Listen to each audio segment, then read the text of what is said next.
Chapter 80. Emotinga slowly took another sip of tea and said, Hibishing Hibishio. What good names. Why were you born? Why did you cultivate? Your parents were really smart. Hibishio, who didn't understand the meaning behind her words, grinned nastily and said, This sentence is used on you. You should regret meeting us. Why did your parents give birth to you? Why did they have to walk on the path of cultivation?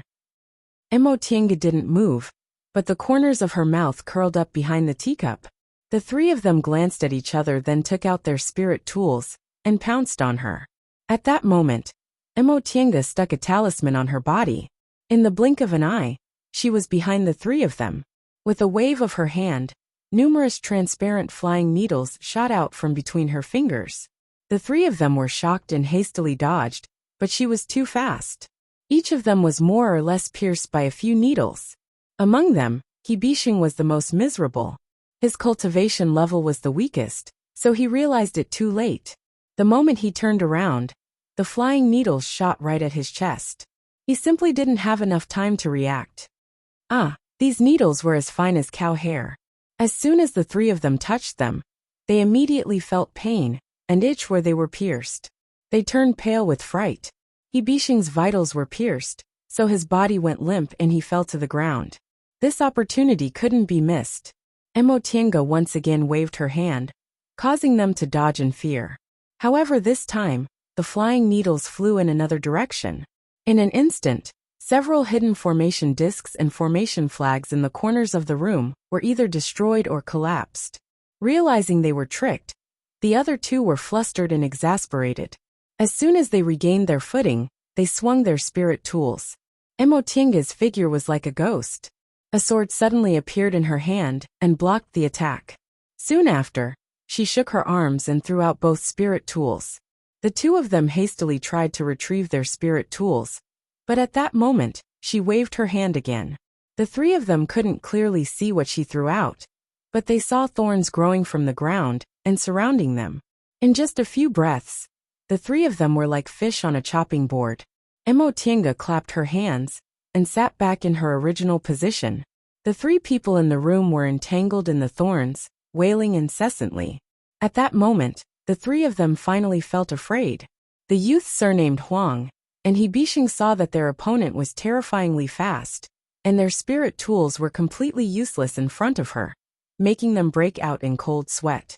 Hibishing anxiously called out, Daichi. Hibishio didn't have time to pay attention to him. He shouted at Emotinga, Could it be that you've been hiding your cultivation level? Among individual cultivators, the three of them could be considered to have high cultivation levels.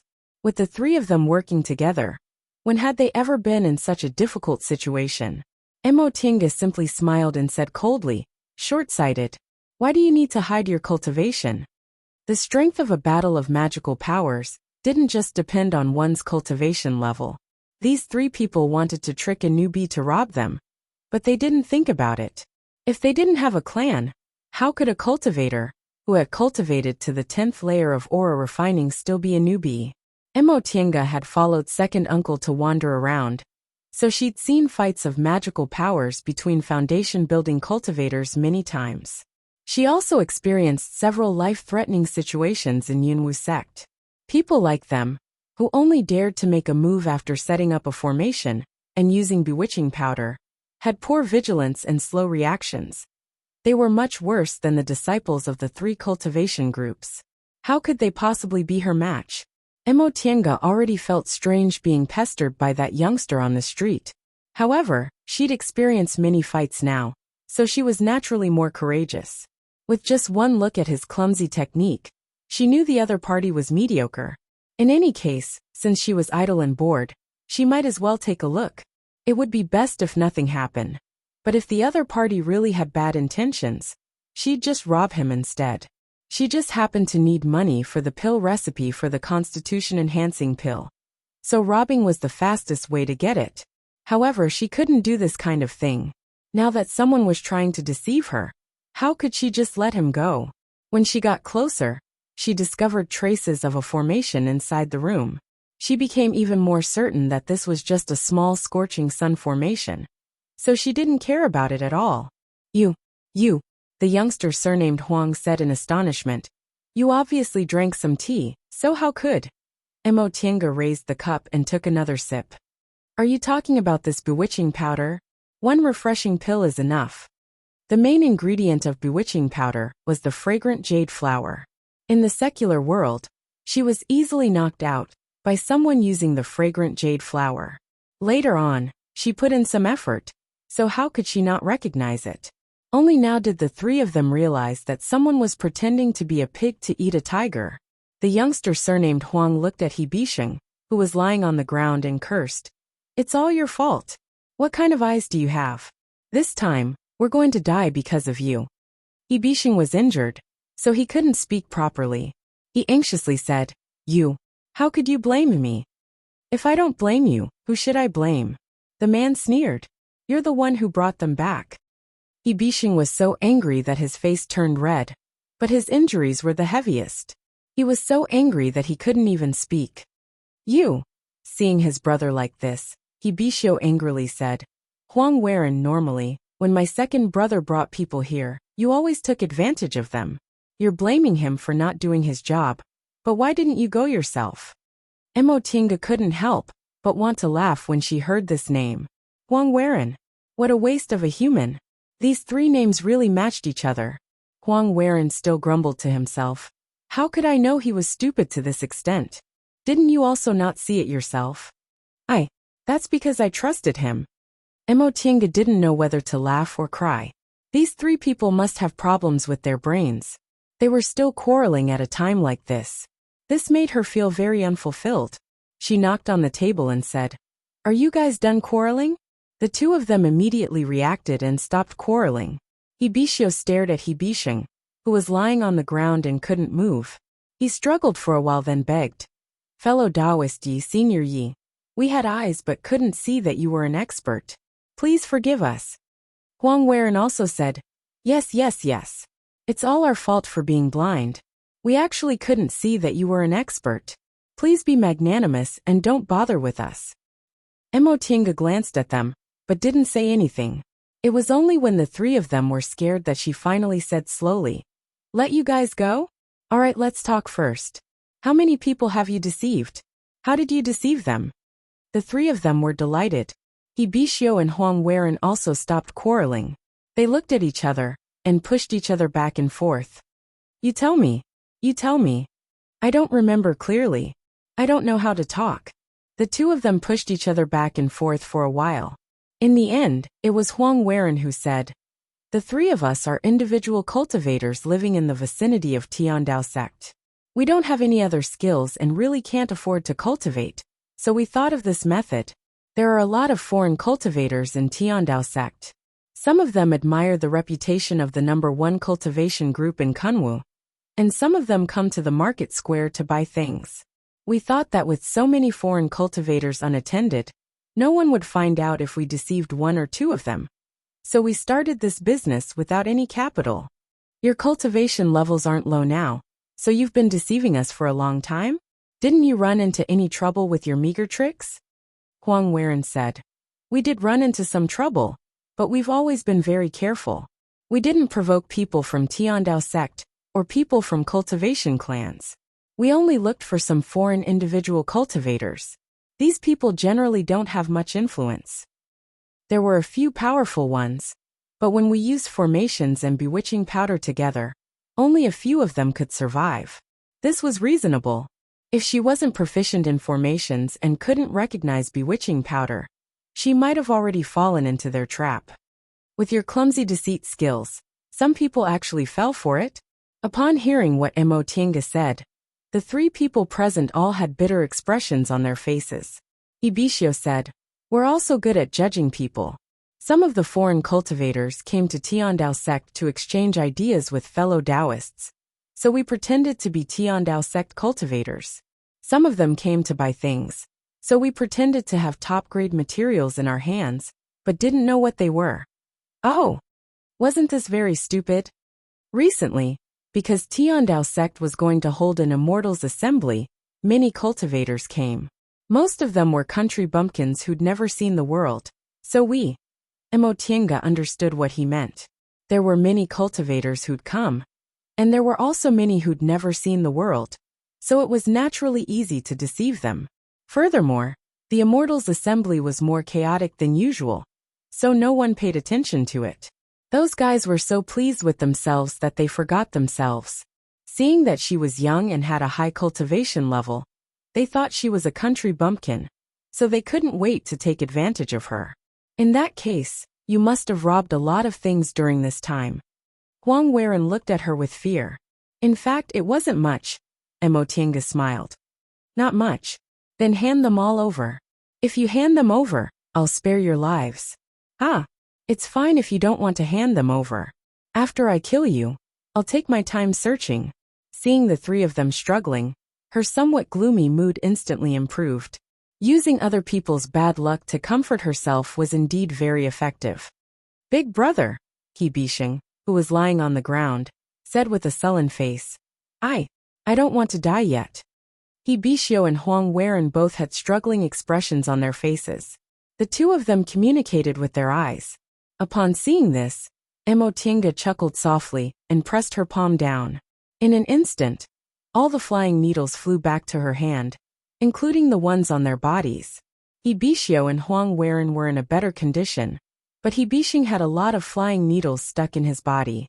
Now that the needles came out from his wounds, he immediately howled in pain. Big brother, give them to him. Upon seeing his miserable state, He Bishio hastily shouted, Okay, we'll give all our things to you. Emotianga showed a faint smile. Throw me your chinkuan bags. Although He Bishing was injured, he was still the most afraid. Trembling, he immediately threw his chinkuan bag to her. Upon seeing this, He Bishio also clenched his teeth and took out his chinkuan bag. Huang Weiren was very unwilling, but the other two people kept staring at him. After staring for a long time, he finally made up his mind and threw his chinkuan bag. Emotianga caught the 3 chinkuan bags, opened them, and looked inside before casually stuffing them into her robe. She smiled at the 3 swindlers and robbers who were staring at her anxiously. She then took out a talisman from her chinkuan bag and threw it at them. Boom! The entire hall was surrounded by raging flames. The 3 people shouted one after another. You didn't keep your word. Didn't you say you wouldn't kill us? Emotianga turned around and walked outside. She waved her hand and said, You didn't hand over all your belongings, so of course you can't buy your lives back. I'll just take back half of your lives.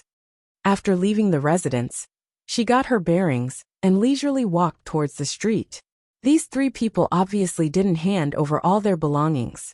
However, she wasn't a professional robber, so she didn't bother to care about this. Although she wouldn't kill them, she still taught them a lesson to vent her anger. The fire just now was enough to make them half dead. She walked on the street with a smile on her face. 1 escape talisman and 1 fire talisman earned her several hundred spirit stones. This business was really good. Chapter 81. After dealing with the 3 unlucky people, Emotianga found a place to rest. Sure enough, it was the Immortals' assembly. The streets were full of people, and several inns were all full. Emotianga had no choice but to spend a bit more money to rent a hut from Tiandao sect. Soon after, she went to a shop belonging to Tiandao sect, a medicinal hall called 100 Herbs Hall. The Immortals' assembly was approaching, so the medicinal hall was crowded with people buying all kinds of medicinal pills. There was only one corner that was empty. An old man in the 2nd layer of the aura refining realm, wearing the uniform of a part-time disciple of Zixia sect, was dozing off. Emotianga looked at the counter. It was the corner responsible for buying and selling spiritual plants. So she walked over and knocked on the counter. The old man guarding the counter opened his eyes, looked at her and said lazily, Buy or sell? Her attitude was really cold. She recalled that when she hadn't entered Yunwu sect, and her cultivation level was still very ordinary, the shop assistants in Yunwu sect's shops also treated her politely. As the number 1 cultivation group in Kunwu, Tiandao sect's part-time disciples were actually this arrogant. However, she was too lazy to care about this and just said, I want to buy some spiritual plants for pill concocting. Oh, the old man glanced at her. He probably thought she was a concocting master, so he asked, Type in quantity? Emotinga said, "What's the price of the materials needed for primary medicinal pills?" Oh, this sound was different from the previous one. The old man's eyes lit up. He stared at her and said, "Fellow Taoist, are you a beginner in pill concocting?" Emotinga nodded. There were many people who couldn't concoct medicinal pills, but there were also many people who wanted to learn pill concocting, so there was nothing to hide. The old man said, "I also have a few common pill recipes. Do you want them?" Emotinga originally planned to buy some pill recipes after buying them. Since he took the initiative to ask, she said, "If fellow Taoist has them, I'm willing to buy them." Upon hearing this, the old man changed his cold attitude and said with a smile, "Of course I do. I have aura-nourishing pills, restorative panaceas, spirit-purifying pills, refreshing pills, and so on. If fellow Taoist wants them, I can sell them to you at a lower price. How about 3 spirit stones each?" These pills were the most common pills in the Taoism world. Pill recipes could be found everywhere, and were not rare. Therefore, their prices were very low. However, this low price was only relative to other pill recipes that could easily cost hundreds of spirit stones. 3 spirit stones wasn't a small amount for ordinary cultivation group disciples. The group only distributed about 5 spirit stones a month. Even if they worked hard to earn money, they would probably only get a dozen or so spirit stones, let alone individual cultivators. Therefore, after the old man finished speaking, he stared at Emotinga's face. Seeing that she didn't answer immediately, the old man said in a low voice, "Fellow Taoist, this isn't the shop's price. If you go elsewhere to buy it, it'll usually cost around 5 spirit stones. You won't be able to get it this cheap." Emotinga was silent for a while because she was used to it. She wasn't rich and overbearing, so when she bought things, she would naturally save as much as possible. Because of that, she didn't answer immediately. Instead, she thought about it for a while. Now that she heard the old man's meaning, she finally understood. This old man was selling it privately, and the spirit stones went into his own pocket. That was why he looked like this. Being stared at by her, the old man didn't feel embarrassed at all. He just smiled. Emotinga muttered to herself for a while, then said, "All right, bring me the pill recipes. I'll choose a few, and you can prepare the materials for me." The old man smiled, then took out a piece of animal skin paper and handed it to her. Emotinga chose 3 or 4 pill recipes from it. The old man glanced at them, then asked, "Fellow Taoist, how many sets of materials do you need?" Emotinga thought for a while, then said, 100 sets of each. In addition, I'll add the materials for aura-nourishing pills, marrow supplementing pills, and unity divinity pills. 100 sets of each. 100 sets of materials was already a lot. The old man was a bit surprised, but he didn't say anything. He turned around, took the animal skin paper from the counter, and wrapped the spiritual plants one by one from the medicine cabinet in the back. There were also several kinds that needed to be kept fresh, so he directly took them out along with the jade boxes.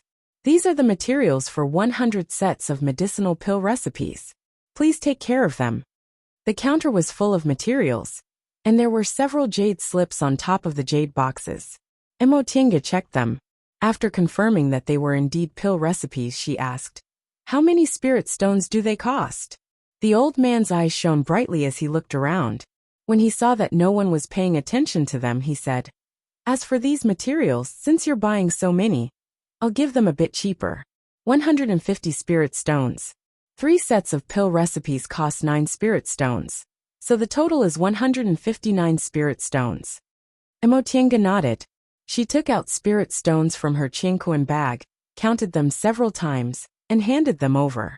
Being a bit cautious also showed that this was already a lot of money for her, so she didn't want other people to be greedy. This place wasn't like Yunwu sect. With second uncle here, she didn't need to worry about other people getting jealous when she spent several hundred spirit stones, because it was normal for foundation building cultivators to spend several hundred spirit stones. The old man took them with a smile. "Thank you for your patronage." He earned 9 spirit stones for free, so this wasn't a small business. After putting all the materials into her chinquan bag, Emotinga asked, "May I know if there are any pill furnaces for sale here?"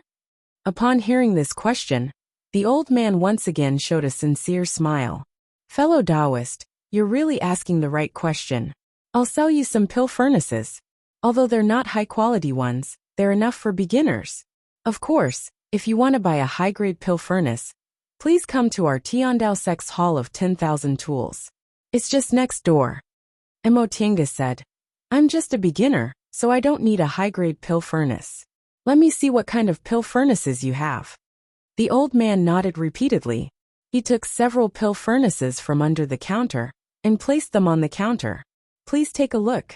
The smallest of these pill furnaces was a square foot, while the largest was a full 3 feet tall. Mo Tiange recalled Qin Shi's pill furnace she saw before. It seemed to be a foot tall, but it was full of spiritual aura.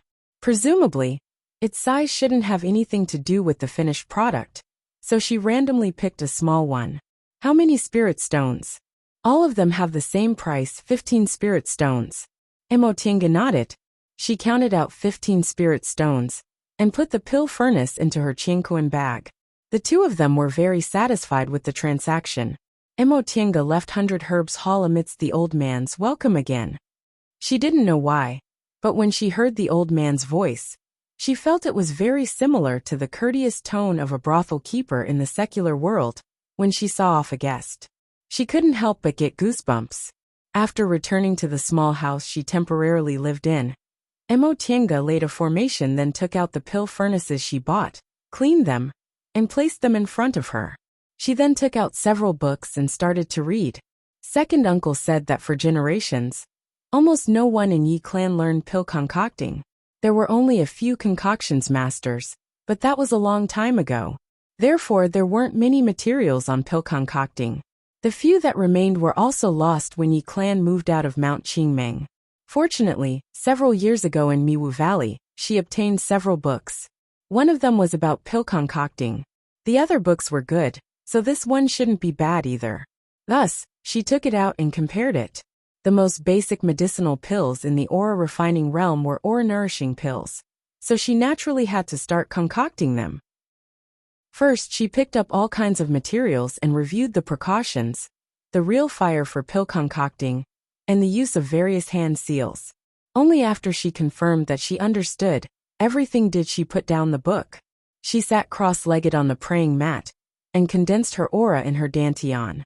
After a while, a wisp of spiritual aura naturally sprang out from her palm and instantly turned into a fiery red flame.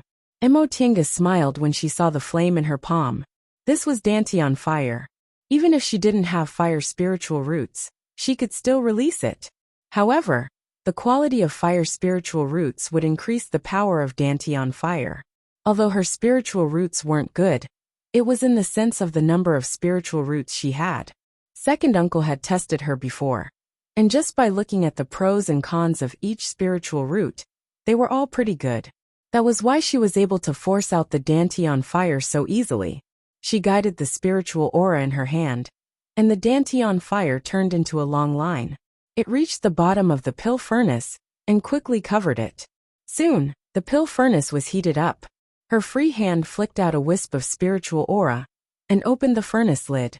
She quickly threw all kinds of ingredients inside and closed the lid again. In addition, she also sent a strand of divine sense into the furnace to carefully sense the fusion of these materials. The heat of dantian fire was much higher than that of ordinary flames. Soon the materials inside melted. At that moment, a muffled pop came from inside the furnace. Mo Tiange stopped the dantian fire, opened the lid, and stared at the materials inside the furnace gloomily. Most of these materials had melted, but they weren't perfectly mixed together. Instead, they turned into a pool of black water that sizzled and steamed. Mo Tiange heaved a sigh. She threw away all the failed concocting dregs and washed them with clear spring water before putting the pill furnace back on the table. Sure enough, concocting pills wasn't a simple matter. According to the book, although the quantity of various materials was roughly known, the fine details had to be learned by the concoctions master themselves. The reason why she failed in the smelting step was that she didn't have a sense of the medicinal pill's composition, so she couldn't grasp the quantity. She changed the materials and failed again, But a smile appeared on Emotienga's face. This time, when her divine sense entered the pill furnace, she could already sense the subtle sensations of the materials. So she washed the furnace again and continued to concoct pills. After quickly adding the materials, she used her divine sense to explore the furnace. She felt the materials inside were melting and fusing with each other. After a quarter of an hour, they finally turned into a complete medicinal liquid, and she could smell the rich fragrance of medicinal pills. After swallowing several restorative panaceas, Emotienga guided her spiritual aura into her dantian. An even fiercer dantian fire came out and covered the entire pill furnace. Under the high temperature, the medicinal liquid in the pill furnace began to boil and shrink little by little. Emotienga kept swallowing restorative panaceas to maintain the dantian fire. Now was the time to condense pills, so she needed to maintain a stable, high-temperature fire. However, the spiritual aura of aura refining cultivators was too weak, so she could only rely on restorative panaceas to maintain the dantian fire. She didn't know how much time had passed or how many restorative panaceas she ate. But finally, the medicinal liquid in the pill furnace slowly shrunk into lumps, which then began to condense into pills. When the pills condensed, Emotienga happily stopped the dantian fire and opened the pill furnace. But in the next moment, her expression became extremely gloomy. The medicinal pill had already taken shape, but it exploded the moment she opened the furnace. She knew it was because she opened the furnace at the wrong time. Sure enough, concocting pills wasn't a simple matter. No wonder the book emphasized that only after opening the furnace dozens of times could one grasp the entire process of concocting medicinal pills. Otherwise, wouldn't it be a huge profit if she could make 1 or 2 spirit stones for each of the 7 or 8 kinds of medicinal pills, with only 1 or 2 spirit stones for each of the medicinal pills she refined? Because the success rate was too low, being able to concoct 200 or 300 medicinal pills out of 700 or 800 materials was already considered very good. Coupled with other investments, the profit was really not much. Shaking her head, Emotienga once again dumped the medicinal dregs, cleaned the pill furnace, and continued to concoct medicinal pills. Even if she didn't have talent, she would definitely succeed as long as she kept working hard. In any case, she had a lot of spirit stones now. When she ran out of spirit stones, she could consider giving up. Chapter 82. Several days later, Emotienga finished her pill concocting. Of course, she hadn't used up all of the 700 or 800 portions of medicinal pill materials. After hundreds of pill concocting experiments, she was able to grasp the whole process and made about 5 or 6 finished pills. Although the success rate of only 5% was low, considering she was a beginner, it was normal. Even if she was a great concocting master, her success rate was only 50 to 60%.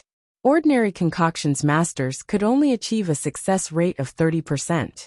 However, this result still made her depressed. No wonder Yi clan members weren't proficient in pill concocting. If this result was placed in a cultivation group, she would definitely be classified as someone without any talent. Since she knew her talent wasn't good, Emotienga didn't set a high goal. She only wanted to reach the level of 20 to 30% of ordinary concoctions masters. With her current basic understanding of pill concocting, she could probably reach a success rate of 30% after using up the 700 or 800 portions of materials. Then she could learn more difficult pill recipes. According to the pill recipe, this constitution-enhancing pill was a kind of medicinal pill that was quite difficult to concoct. The hand seals were complicated, and the control of the dantian real fire was also very subtle. It wasn't something that could be completed in a short time. After carefully calculating the cost, Emotienga realized she was still too optimistic. This time, she only concocted the most common medicinal pills. She spent nearly 200 spirit stones just to familiarize herself with pill concocting. If she concocted more difficult pills, the remaining 3,000 spirit stones wouldn't be enough to buy the materials. Moreover, with her current success rate, selling the medicinal pills to buy materials for her to continue concocting pills was just a dream. In addition, The materials for the constitution-enhancing pill itself weren't cheap. The two 500-year-old purple Ganoderma and black fern probably cost more than 1,000 spirit stones. Even if she was lucky enough to use more than 3,000 spirit stones to practice pill concocting to the stage, where she could concoct constitution-enhancing pills, she still wouldn't be able to afford the materials. After having a headache for a while, Emotinga suddenly realized something, and couldn't help but laugh at herself for worrying too much. She had just started learning pill concocting.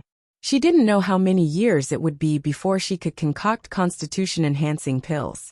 In any case, she didn't need to cultivate as hard as before. She could earn enough money in a few years. Besides, even if she obtained constitution-enhancing pills, she wasn't sure she could successfully build her foundation in one try. If she failed, she would have to compete for foundation-building pills 10 years later. If she failed, she would have to wait another 10 years. She was only 20 years old now, so she had more than 100 years to live. What was there to be afraid of? With this thought in mind, Emotinga managed to extricate herself from the endless pill concocting.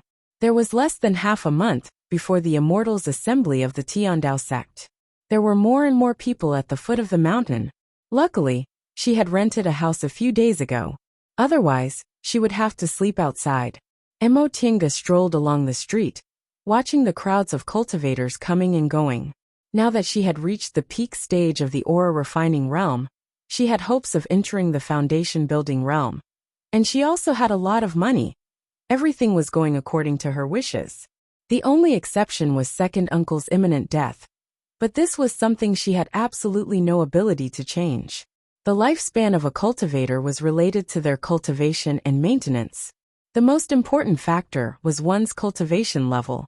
The higher one's cultivation level was, the longer one's lifespan would be. Advancing to the next realm would increase one's lifespan by at least 100 years.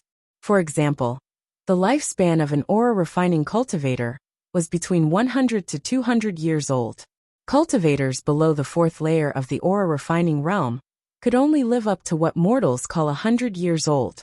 However, once they broke through to the fourth layer of the aura refining realm, they could live up to 150 years old. If their cultivation level was extremely profound and reached the peak of the aura refining realm, they could basically live up to 200 years old. However, if they advanced from the aura refining realm to the foundation building realm, they could live for at least 100 years. Second uncle was originally in the middle stage of the foundation building realm. If he took good care of himself, he could live for at least another 50 years. However, the injuries he suffered a few years ago were too severe. Now second uncle was only about 300 years old, but his lifespan was already about to run out.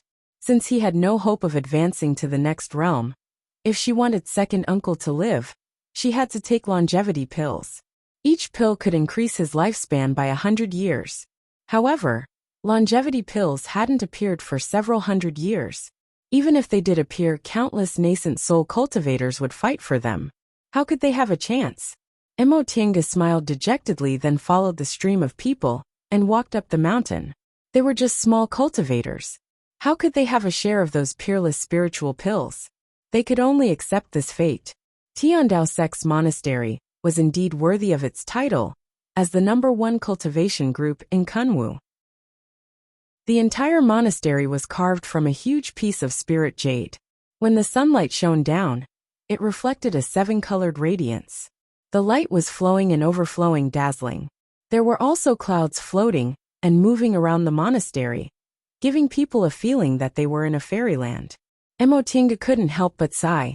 It was no wonder Tiandao Sect's symbol was an immortal gate and auspicious clouds. As long as you saw their monastery, it would be very difficult for you not to remember this scene.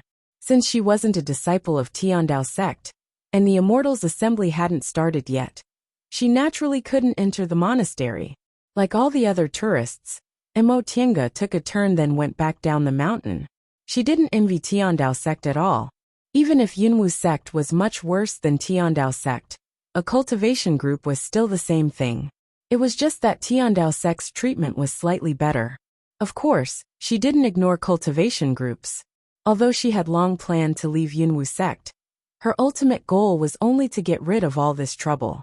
When the time came, she would still have to find a cultivation group to settle down in, for no other reason than to enjoy the shade of a big tree and avoid a lot of trouble.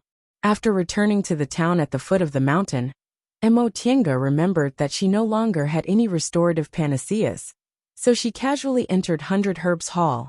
Inside Hundred Herbs Hall, the front of the counter was still crowded with people. Emotienga looked at the layers of people and didn't want to be squeezed with them. She also thought that restorative panaceas weren't anything good, so it would be the same to buy them elsewhere. Thus she prepared to leave. Just as she was about to turn around, she caught a glimpse of the old man who sold her materials and pill recipes that day. He was still sitting in the corner, waving at her. "And he's calling me, right?" Seeing that she stopped, the old man waved his hand even more vigorously. Emotienga approached him with doubt. "Are you calling me?" The old man smiled and cupped his hands towards her. "Of course. What did fellow Taoist come to buy today?" Emotienga said, "I just wanted to buy some restorative panaceas." "Oh." The old man looked at her carefully again. "Could it be that you also came to participate in the Immortals' Assembly?" Emotienga didn't deny it and asked, "Fellow Taoist, is there something you need?" The old man smiled and said, "It's nothing. It's just that we also met once, so I wanted to greet you since we suddenly met. By the way, if fellow Taoist needs anything else, why don't you tell me? Maybe I can help you." Emotienga glanced at him vigilantly. She just came to buy restorative panaceas, which shouldn't be eye-catching at all. Why did this person seem to want to build a relationship with her? The old man was also a shrewd person. Upon seeing her expression, he waved his hand and said, "Fellow Taoist, please don't misunderstand. I just have some news that might be useful to you." "News?" Emotienga stared at him in confusion. The old man took out a piece of animal skin from somewhere and handed it to her. He said meaningfully, "Fellow Taoist might be interested." Emotienga took the animal skin and saw a line of words written on it. Hu Clan Store Sales List. She looked up at the old man in front of her, waiting for his explanation. The old man moved closer to her and said, "Hu Clan is the largest cultivation clan in Tiandao sect. In this town at the foot of the mountain, aside from the several shops belonging to the school, Hu Clan is the most powerful. This sales list is used to deal with the inventory of some top-quality goods." Emotienga was confused. Since they're top-quality goods, how did they become inventory? The old man said with a smile, "Fellow Taoists might not know, but there are too many kinds of spiritual plants and objects in this world. Some things are very rare and of top quality, but they might not be wanted for a long time. If a big shop has been open for a long time, it'll accumulate a lot of these top quality goods. If it wants to sell them, it's not good to directly put them on the counter. Even if it wants to put them on the counter, I'm afraid the counter won't be able to accommodate them. If it doesn't sell, it'll cost the shop a lot of its assets. Therefore, some big shops will clear their inventory every 30 to 50 years and hold a sales list. At that time, all the goods for sale will be displayed for people to choose from. However, the ground will be full of top-quality goods, so those who can attend the sales list aren't ordinary cultivators. They're all carefully selected and reliable people." His last sentence surprised Emotienga. "That being the case, why did fellow Taoist tell me?" The old man glanced at her and smiled cunningly. "Because I saw that fellow Taoist is quite wealthy. You're very steady, and your cultivation level is also passable. Presumably, you're qualified for this sales list." "Oh." Emotienga raised her eyebrows. "Who are you, fellow Taoist? You can actually decide who qualifies for the sales list?" The old man narrowed his eyes and smiled, looking quite pleased with himself. "Although I'm not a high-level cultivator, I'm a member of Hu Clan. Every cultivator in Hu Clan is qualified to recommend 1 or 2 people to attend the sales list." "I see." It was no wonder this old man's cultivation level was so low, but his work was good. It turned out he had a backer. Seeing that she didn't answer, the old man blinked his mung bean eyes. "Fellow Taoist, don't you want to go? It's very likely you'll find some cheap goods there." Emotienga, who was still flipping through the animal skin paper, stared at the old man unhurriedly. "Fellow Taoist, Are there any benefits for recommending people? The old man was stunned. Soon after, he stroked his beard and revealed a somewhat treacherous smile. Correct. If a customer buys something, the recommender can get a 100th commission. Although it's not much, it's still a reward for your hard work. With a glance, Emotinga knew the old man wasn't telling the truth. The benefits were definitely more than what he said. However, she didn't feel like revealing such a trivial matter, and continued to slowly flip through the sales list. Seeing her like this, the old man was a bit anxious. He couldn't help but ask, "Fellow Taoist, do you want to go?" Emotinga looked through all the goods for sale, then said with a smile, "I'm just going to see the world. It doesn't matter if I don't buy anything, right?" Upon hearing what she said, the old man relaxed and nodded with a smile. "You only need to pay the entrance fee of 2 spirit stones." 2 spirit stones? The old man revealed a somewhat cunning smile. "Fellow Taoist, don't say that you can't afford it. This old man has a good eye for people. Although fellow Taoist doesn't look very rich, you should have a certain amount of wealth. Besides, there are so many top-quality goods. Even if you just want to watch the fun, 2 spirit stones isn't expensive." This old man mingled in the marketplace, so his eyes were indeed sharp. Emotinga smiled and nodded. "All right, thank you. May I know when the sales list will be held? What's the story?" Upon hearing her question, the old man took out a wooden identity tablet and handed it to her. Emotinga took it and looked at it. The material was ordinary. One side was engraved with the character, "Who?" and the other side was engraved with the number 125. The old man said, "This number is your number. You might get a gift at that time. In addition, you have to have this identity tablet to buy things, so you can't lose it. When the sales list is over, Hu Clan will naturally take it back." Emotinga nodded. The old man continued to say, "The sales list will be held at 7 p.m. tomorrow night. At that time, fellow Taoists can go to the back door of Breeze Pavilion, which isn't far from here. There'll naturally be someone there to meet you. As for the form of the sale, you're free to choose. First come, first served. Fellow Taoist doesn't need to be afraid of conflict with others." Emotinga was very satisfied. She raised the animal skin paper in her hand and said, "I'll keep this. Is that okay?" The old man smiled from ear to ear. "Of course. Since fellow Taoist wants to go, I'll naturally give it to you. However, please don't tell others about it." "Of course. Then I'll take my leave first." The old man made a pleased gesture and said, "Please help yourself." Emotinga cupped her hands and left the shop.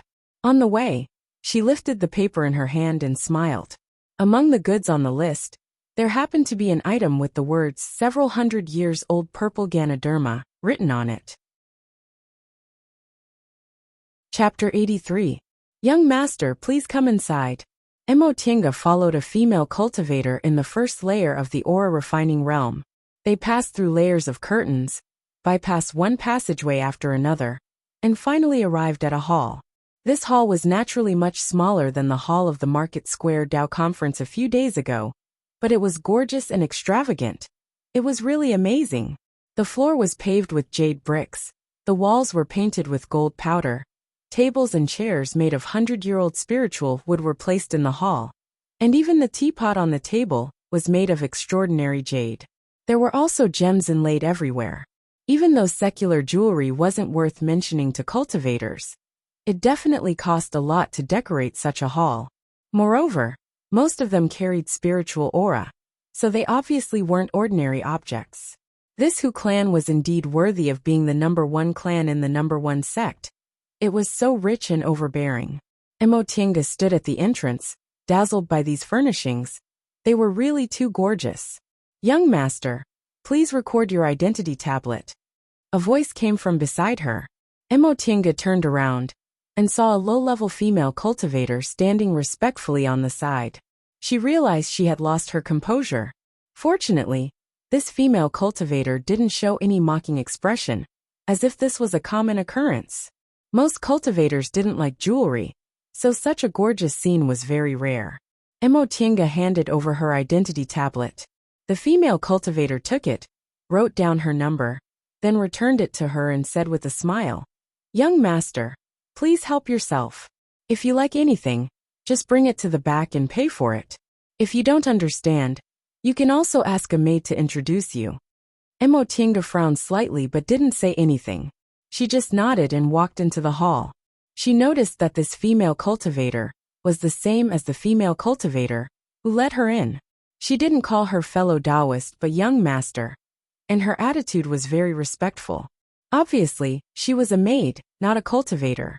When she entered the hall, she saw many beautiful female cultivators waiting in the corner, waiting for the guests' orders. They should be the maids mentioned by the female cultivator, who recorded the identity tablet. This Hu clan was really generous. There were at least 50 or 60 of these female cultivators, and their cultivation levels ranged from the first layer to the 5th layer.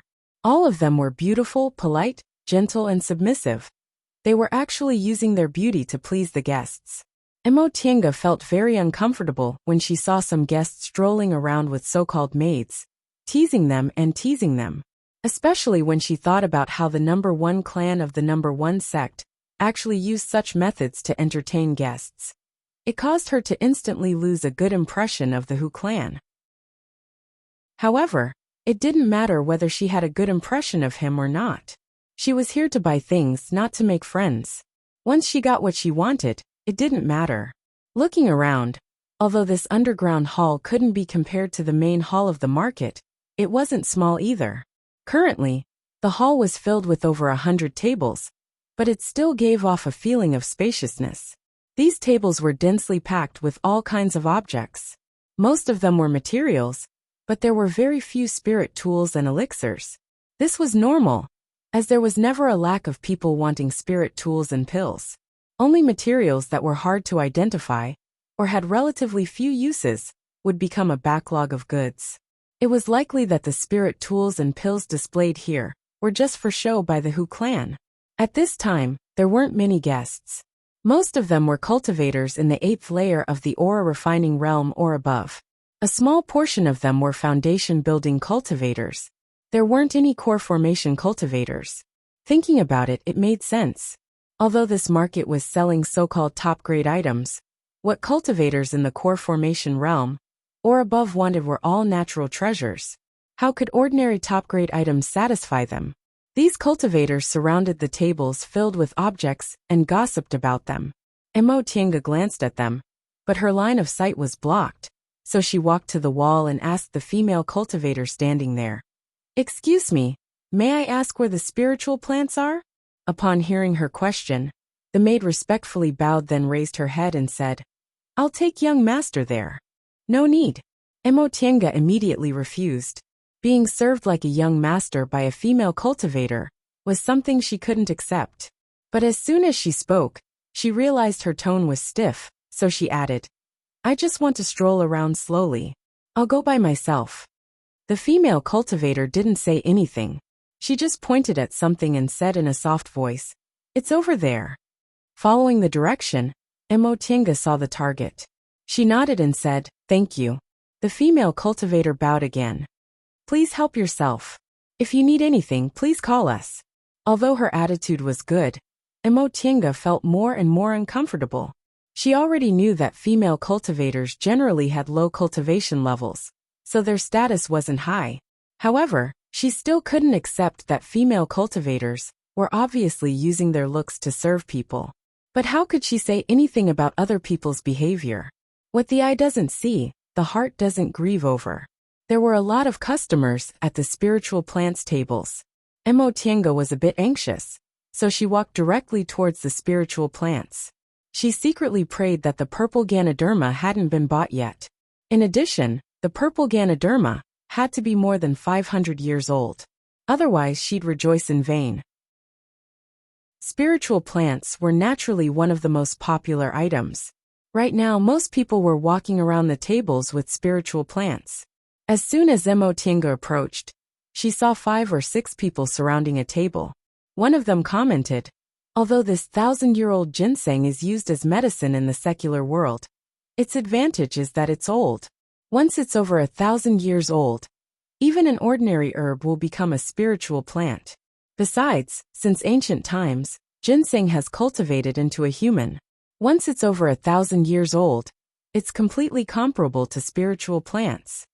Another person said, this star leaf grass isn't bad, but it's a kind of spiritual plant that's hard to find. Some specific pill recipes require it, so although it's not old, it's worth buying. There's also this neither flower nor leaf grass. Everyone knows it's a good thing. Although 100 years isn't long, it's not easy to obtain. However, this kind of spiritual plant is only used for look-preserving pills, so it's not very useful. Emo Tienga pretended to be interested. She leaned closer to listen for a while, and found a gap to glance at the table. She didn't see the purple Ganoderma, so she went to the next table. She repeated this process until she finally saw her target at the 7th table. This purple Ganoderma looked like a lump of dark purple stone. It was about the size of a palm and had thick leaves. It was lying quietly in the box. Emo Tienga looked at the description on the box. Purple Ganoderma, 600 years old. Finished product, 500 spirit stones. She then leaned closer and sniffed it. It had a strong and slightly sweet smell, which matched what was written in the book. Seeing that no one was paying attention to her, Emo Tienga calmed herself down. She picked up the box unhurriedly and went to another table. She pretended to browse and chose a 300-year-old stalk of solitary steppe grass. Then she went to the innermost counter. Finally, the person standing behind this counter wasn't a female cultivator, but an old man with a grizzled beard. He wore a neat blue gown and looked very steady. Emo Tienga handed over the 2 jade boxes in her hands.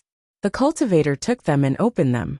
He looked at her with surprise and said, a 600-year-old purple Ganoderma, and a 300-year-old lone steppe grass. The total is 700 spirit stones. Emo Tienga didn't hesitate.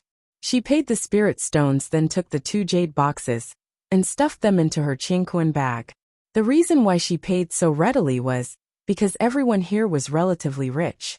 700 spirit stones for a 600-year-old purple Ganoderma and a 300-year-old lone steppe grass was already considered cheap. If she didn't do it readily, people would suspect that she came to this sale fair. Besides, Hu clan was the #1 clan in the #1 cultivation group. 700 spirit stones was only a small business. If she bought 1 or 2 items, other people might not remember. At this moment, Emo Tienga breathed a sigh of relief when the purple Ganoderma was safely stuffed into her Qingquan bag. She was finally in the mood to stroll around this sale fair. Although she had news about the purple Ganoderma yesterday, she didn't expect things to go so smoothly. She imagined many possible situations she might encounter, but she didn't encounter any of them. She was really too lucky. Without any ulterior motives, Emo Tienga discovered that there were indeed a lot of good things in this sale fair. Many materials she had only seen in books were placed on the tables one by one, making her want to buy them. However, after thinking about it for a while, she felt it was unnecessary to buy them.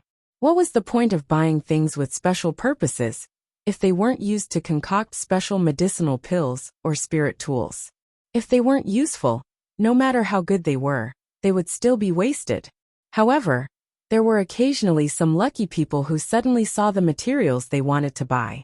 They would go wild with joy, pick them up and rush over to pay the spirit stones. As time passed, the number of people gradually increased. Although the hall was large, it seemed crowded because it was full of tables. Emo Tienga once again chose several materials that might be useful, and a large bottle of restorative panaceas. After she finished paying, she wanted to find a quiet place. But when she did, she was startled. Jiang Qingxian. Not far from her, Jiang Chengxian and 2 other youths wearing Tiandao sect's disciple robes were walking together. They were accompanied by several female cultivators. The 3 of them chatted and laughed as they walked, seeming to be very happy. Emo Tienga quickly walked around a table to avoid them, feeling extremely baffled. Has this Jiang Qingxian been going the same way as me? He looks very familiar with these 2 Tiandao sect disciples. Could it be that he's visiting friends? That's unlikely. It would be strange if this young master would travel for more than 20 days just to visit friends. But if he's not visiting friends, why does he seem to be very happy with these 2 people, and even come to the sale fair together? Emo Tienga shook her head, unable to figure it out. However, this Jiang Chengxian really isn't a good person. The disciple who traveled with him just died a few days ago, but he actually went to have fun with other friends, as if nothing had happened. Of course, she knew it wasn't appropriate to let Jiang Chengxian know about her whereabouts, lest he saw a familiar face and became suspicious. Although young Master Jiang certainly wouldn't notice a small disciple like her, they were from the same sect after all. They often met, so it was normal for him to recognize someone familiar. Thus, Mo Tiange lowered her head and slowly walked through the crowd to the door. Just as she was about to step out, someone stopped her. "Young master, I'm sorry. You can only go out after the sale fair is over." Mo Tiange was dumbfounded. "There's such a rule?" The female cultivator guarding the door nodded. "Yes. Please wait for another 2 hours before you leave." At that time, 2 hours? Mo Tiange really didn't dare to take the risk. However, this was Hu Clan's territory, so she definitely couldn't make the decisions herself. The female cultivator observed Mo Tiange's expression and saw she was unwilling, so she said with a smile, "Young master, even if I let you go out, there are foundation building cultivators from my clan guarding the door, so if there were, she wouldn't even need to think about going out." Mo Tiange sighed. What if I don't want to see anymore?" The female cultivator still smiled and said, "Then please wait a moment." As she spoke, she waved her hand. Another beautiful female cultivator came over and bowed. The female cultivator guarding the door said, "Take this young master to rest." The female cultivator accepted the order and faced Mo Tiange. "Young master, please come with me." Chapter 84. The female cultivator led Mo Tiange to the corner of the hall, then pushed open a completely inconspicuous wooden door. "Young master, please." Mo Tiange looked around. Compared to the hall, this was a very simple room. There wasn't a single person inside, so she nodded. "Thank you." The female cultivator's attitude was still very respectful. She bowed then retreated. When the door closed and she was the only one left in the room, Mo Tiange heaved a sigh of relief. She found a recliner and sat down, wiping her face tiredly. In fact, letting Jiang Chengxian see her wasn't a big deal. From beginning to end, Jiang Chengxian didn't know she saw him snatching the medicinal pills. It was just that she felt guilty and didn't want him to see her. So she didn't want to cause more trouble. She reached into her Qingquan bag and felt around. The things were still there. So she closed her eyes and sat in meditation to regulate her breathing. 2 hours passed quickly.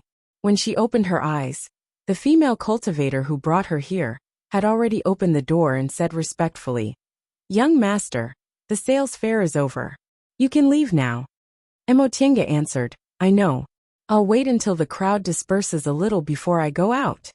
This reason was very normal, so the female cultivator answered, "Yes, please do as you wish." After waiting for about a quarter of an hour, Mo Tiange guessed there probably wasn't anyone left, so she left the room.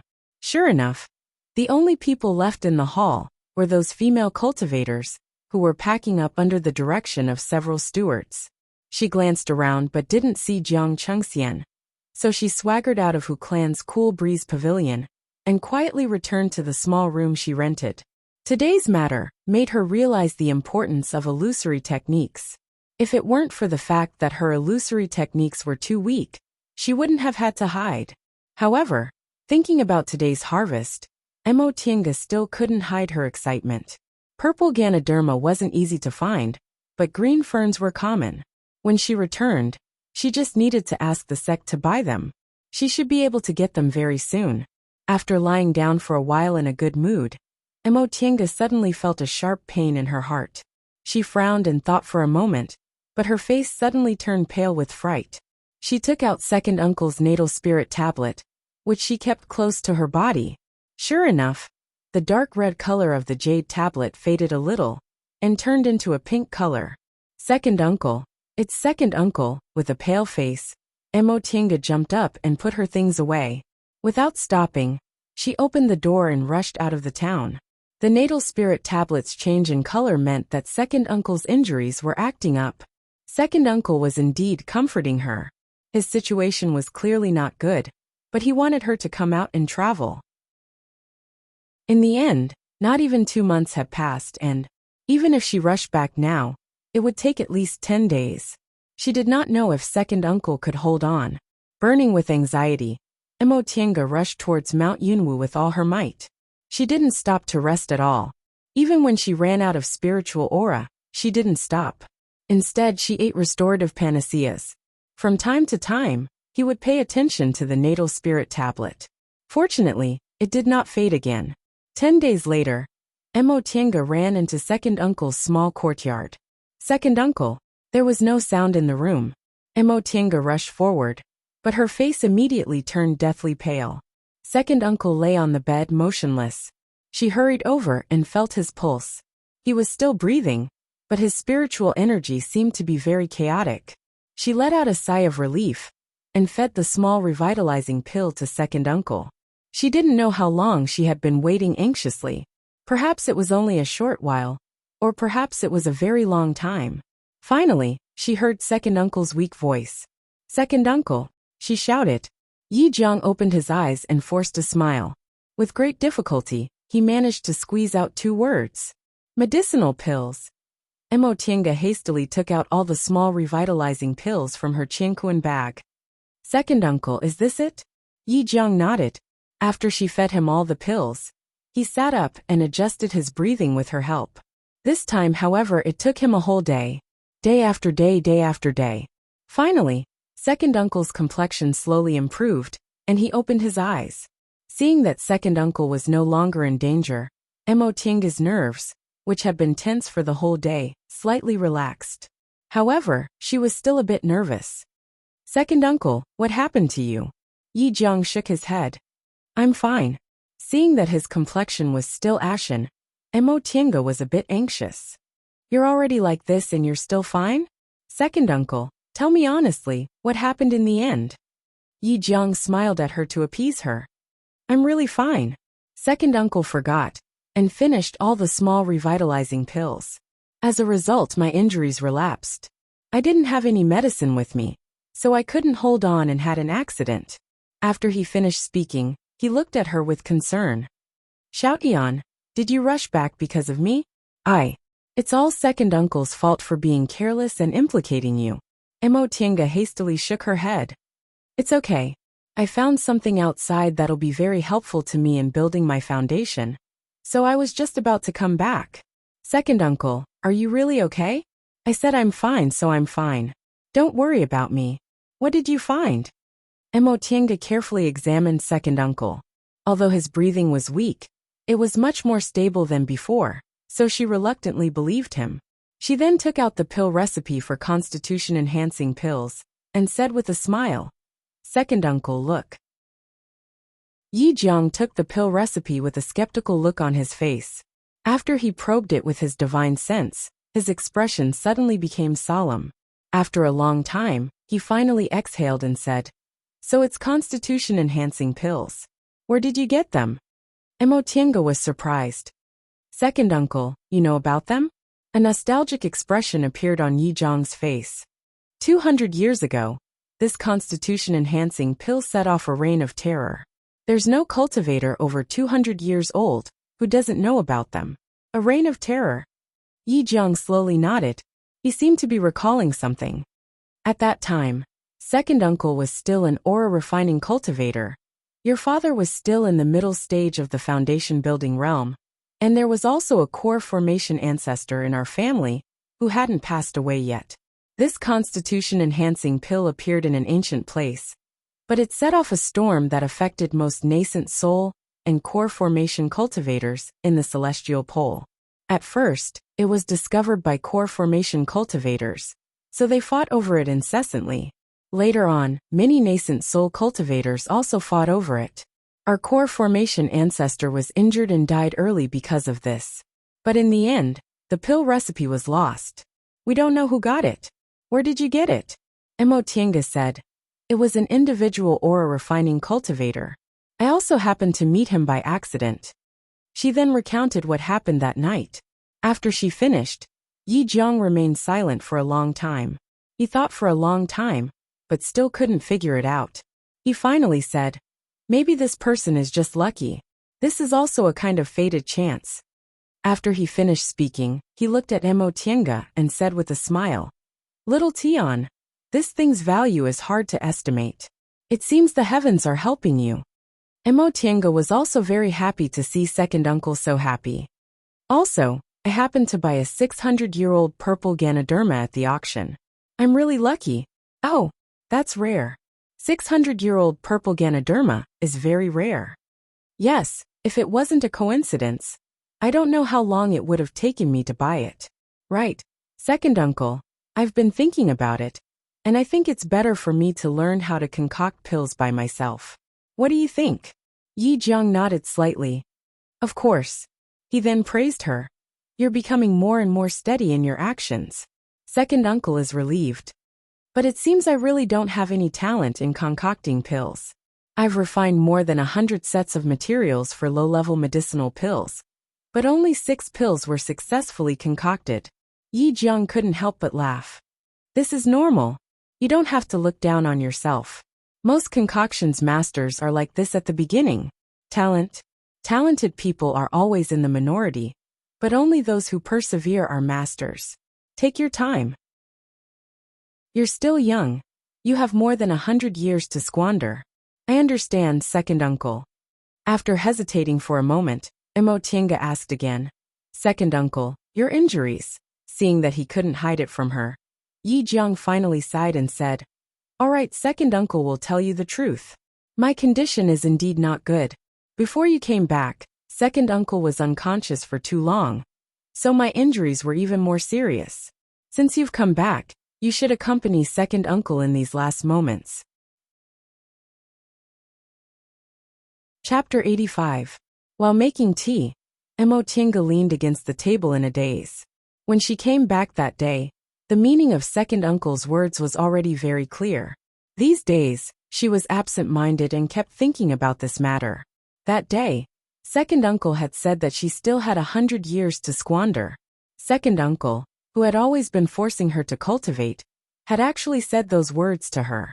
It was clear to see how bad the situation was. Second uncle had basically treated her as a dead person. Now, she no longer asked herself what she would do if second uncle died. Seeing second uncle's calm expression, she made up her mind to let second uncle, who had been worrying about her for 10 years, leave in peace. But thinking about this result still made her sad.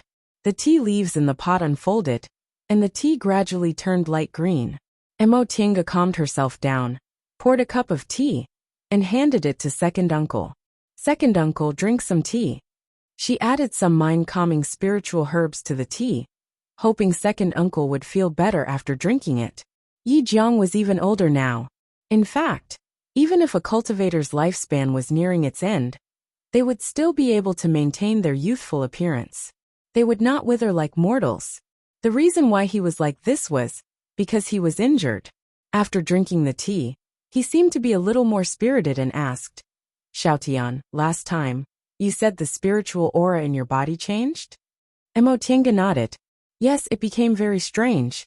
A trace of very cold spiritual aura gradually appeared in my dantian, and it also swallowed other spiritual auras and transformed them into this kind of spiritual aura. I didn't know the reason, so I didn't dare to continue cultivating." Yi Jiang thought for a while, then said slowly, "It doesn't matter. You should continue cultivating." Second uncle once heard that when female cultivators practiced certain cultivation techniques, their spiritual aura would change. Presumably, it was because the cultivation technique leaned toward yin.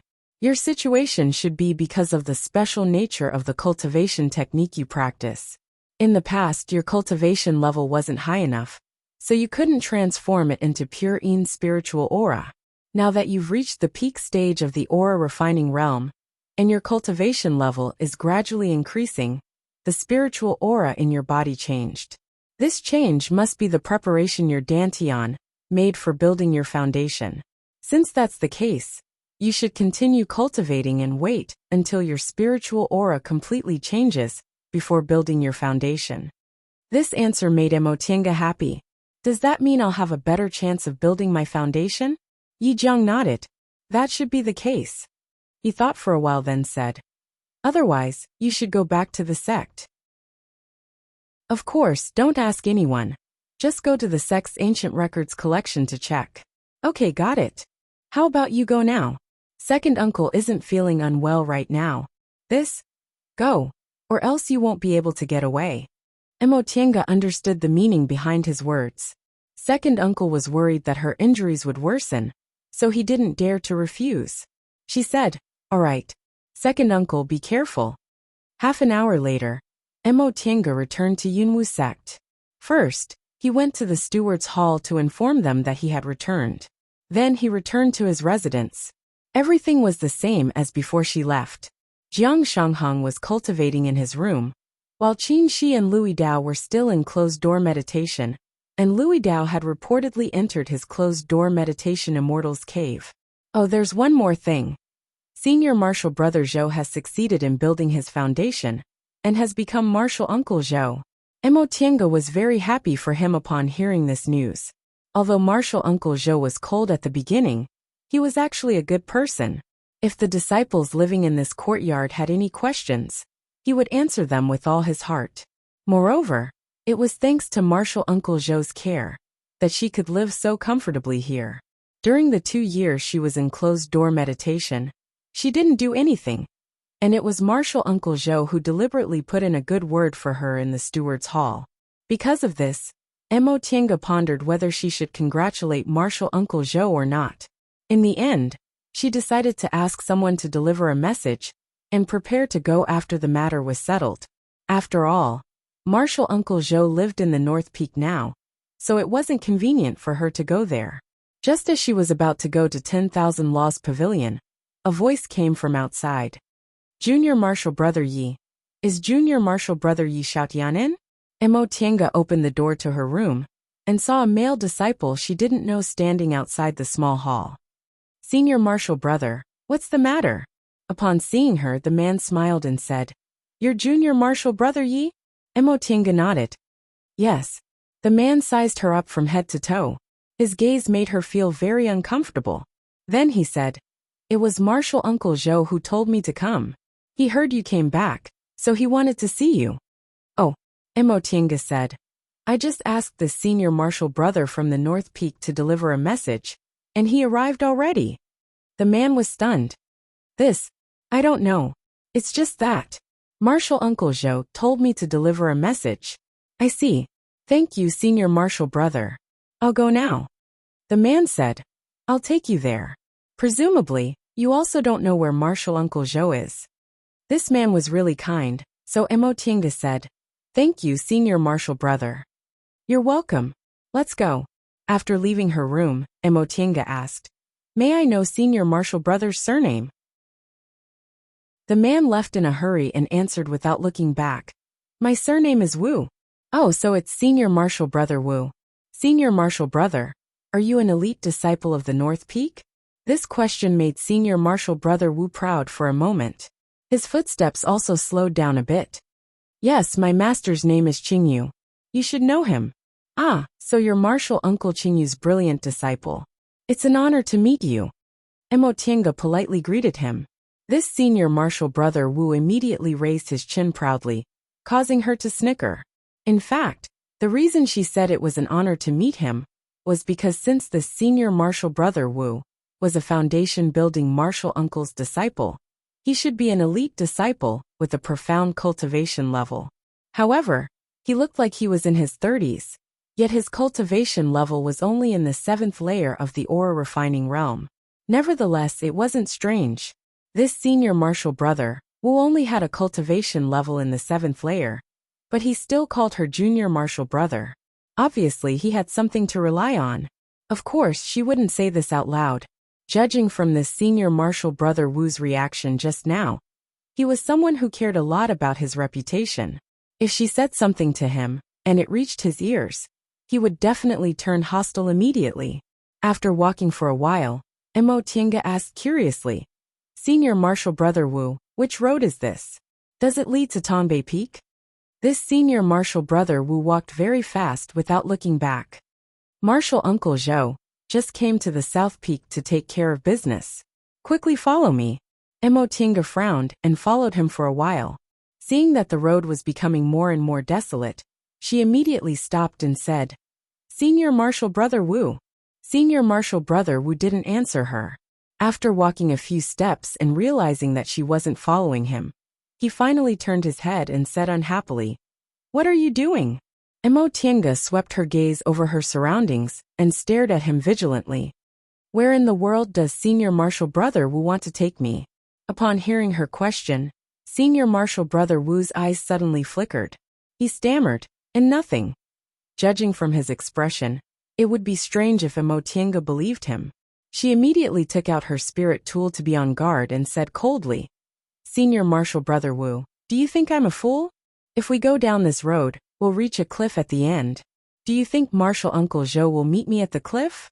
Seeing that his purpose was seen through, this person cast a glance to the side, then clenched his teeth and said loudly, "Junior Marshal Brother, it's too late to leave now." Mo Tiange smiled contemptuously. "Senior Marshal Brother Wu, do you think you can stop me?" This person obviously didn't expect that she would turn hostile and actually not take him seriously at all. He immediately stammered, "Junior Marshal Brother Yi, we can talk about this." Mo Tiange was surprised to see his reaction. This person was an elite disciple, so how could he be so spineless? But she clearly knew there was a problem, so how could she continue following him? Besides, this person was an elite disciple after all, so it wouldn't be good for her to attack him. She immediately turned around and walked away without saying anything. "Junior Marshal Brother Yi." She didn't even respond. Soon after, she felt a spiritual aura fluctuation behind her. Mo Tiange reacted very quickly and dodged, but she immediately broke out in a cold sweat. What was attacking her was actually a high-level blue sea freezing ice talisman. If she was hit just now, she would probably be frozen on the spot and be trampled on. What does this Senior Marshal Brother Wu want to do? Seeing that she was glaring at him fiercely, Senior Marshal Brother Wu first looked scared, then angry. Finally, he took out another talisman. High-level talismans weren't cheap, and they were also very powerful. Even ordinary talismans weren't easy to deal with if there were many of them. In the previous fights of magical power, Mo Tiange always tried her best to avoid directly facing the opponent's talismans. Usually, the outcome of the fight would be decided before the opponent's talismans were used. But now, because she didn't want to fight, Senior Marshal Brother Wu took the initiative. "Senior Marshal Brother Wu," she asked coldly, "what's your objective? I don't think I've offended you, have I?" At that moment, a very slippery voice answered, "You haven't offended him. The one you've offended is me." Mo Tiange turned her head to look and was shocked. Not far from her, a person was walking down the path leading to the valley. It was Jiang Qingxian. Her expression changed, and her mind raced. The first thing she thought of was that she picked up the pill recipe for the constitution-enhancing pill that he accidentally missed. However, she was also puzzled as to how he discovered it. Soon after she thought about it, Jiang Qingxian was hiding here, but she didn't sense him at all even when he approached her. He must have used a breath-concealing technique, which meant he must have long been prepared to deal with her. But if she killed Jiang Qingxian, would she still have a foothold in Mount Yunwu? That Mount Yunwu's master would most likely eat her alive and cook her alive. That's not right. If he was a core formation cultivator from Jiang clan, would he need to deal with her like this? She was only a small aura refining cultivator. To a core formation cultivator, she was nothing more than an ant that could be pinched to death. However, the current situation didn't allow her to think too much. She reached into her Qingquan bag, and several formation discs and flags flew out. Jiang Qingxian snorted contemptuously, then angrily said to Senior Marshal Brother Wu, "Really useless. You can't do anything at all. Go stand guard." In front of Jiang Qingxian, Senior Marshal Brother Wu immediately lowered his head and bowed. "Yes, Senior Marshal Brother Jiang." Mo Tiange couldn't help but snort. So this Senior Marshal Brother Wu was Jiang Qingxian's little follower. No wonder he was so spineless. Once Senior Marshal Brother Wu walked far away, Jiang Qingxian turned around to size up the 5 elements life and death formation she laid temporarily. A mocking expression appeared on his face. "Using formations to deal with me? Humph." Mo Tiange suddenly remembered that Jiang Chengxian had a heaven-breaking mirror in his hand. It was precisely a magic weapon that could restrain formations. At this time, Jiang Chengxian indeed took out that mirror. A blue light shot out from the mirror and shone on her formation disc. With a loud boom, the formation disc immediately exploded. This formation was modified to be suitable for temporary formations, but its power was still somewhat lacking. Mo Tiange's expression changed, but she soon calmed down and sneered. So what if I don't use formations? What do I have to fear? You! Jiang Chengxian naturally knew she was mocking him for not being skilled in Taoist techniques, so he immediately shouted angrily. Mo Tiange stared at him and asked in a heavy voice, May I know how I offended Senior Marshal Brother Jiang? Why did Senior Marshal Brother Jiang set such a trap to deal with me? Upon hearing her question, Jiang Chengxian burst into laughter. After laughing for a long time, he finally said mockingly, Even if I didn't believe you were the one who followed me and took away the pill recipe for constitution-enhancing pill, judging from your reaction, I believe it. Do you still think I don't know? Mo Tiange originally didn't believe in luck. She just thought she would confess without being pressed if Jiang Chengxian didn't do it because of this matter. So she asked again. Now that she knew it was because of this matter, she wasn't disappointed. She already knew she had a slim chance of survival, so she calmed down and stopped thinking about other things. She asked, Then, how did Senior Marshal Brother Jiang know? Chapter 86. Mo Tiange couldn't figure it out. She was obviously very careful in everything. So how did this hedonistic son know she was the one who took it? At that moment, Jiang Chengxian's gaze suddenly became very strange. His gaze was filled with malice, making Mo Tiange feel like she was a fish on the chopping block, waiting to be slaughtered. Jiang Chengxian looked at her with great interest and said, Do you know how I found out the recipe for constitution-enhancing pill was in that boy's hands? A slight frown appeared on Mo Tiange's face as she said, Senior Marshal Brother Jiang, please speak. Jiang Chengxian, however, didn't care about her attitude. He just laughed arrogantly and proudly said, There's no harm in telling you now. I'm so lucky. Great-grandfather sent me to the Tiandao sect to do some work, so that I can make friends with some famous disciples. Unexpectedly, as soon as he arrived at the Huanshan dock, he saw that lad asking if there were any purple Ganoderma older than 500 years in the store. Naturally, the store didn't have any. At first, I didn't pay much attention to him, but I happened to bump into him in another shop.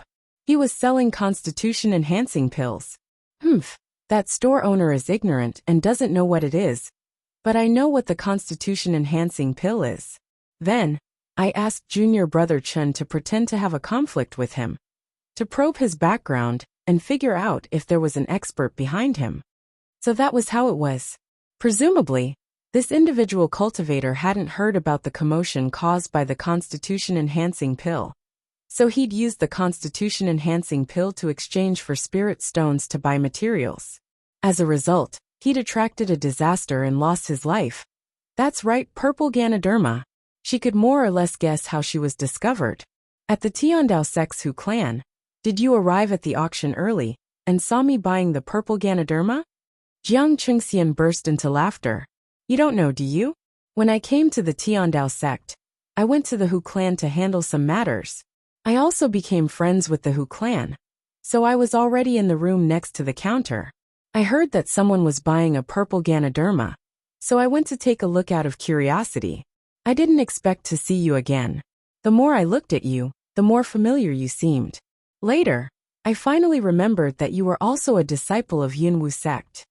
After listening up to this point, how could Mo Tiange still not understand? She had underestimated him. Now that she thought about it, the only time she saw Jiang Chengxian's behavior was when she first entered Yunwu sect and saw him beating up Jiang Shanghang on the road. How could she be certain that Jiang Chengxian was an idiot just because of that? Besides, even if he beat up Jiang Shanghang, could it prove that he was incompetent? Since Jiang Chengxian grew up in a big clan and had a core formation cultivator as a direct descendant, even if he was originally a waste, he could still be taught to be a schemer. However, it was too late now. She knew what mistake she had made, but it was a mistake that could not be made up for. Jiang Qingxian continued. Fortunately at that time, I didn't dare to make a move in Hu clan's territory, and went to the Huanshan dock. Sure enough, the innkeeper confirmed that you did not go back that night. Then, I found someone who seemed to know you. At this point he deliberately paused, but Mo Tiange's whole body turned cold. Tianxiao. She gritted her teeth and asked, You. What did you do to Tianxiao? What happened? At this moment, Jiang Qingxian finally couldn't hold back his complacency, and burst into loud laughter. His eyes were clearly filled with evilness that would make anyone who saw him feel nauseous. Junior Marshal Brother Yi, if you were dressed as a woman, you'd definitely be a delicate and pretty woman. Why do you have to dress like this? Her secret was suddenly exposed, but Mo Tiange just stood there in a daze, and didn't say anything for a long time.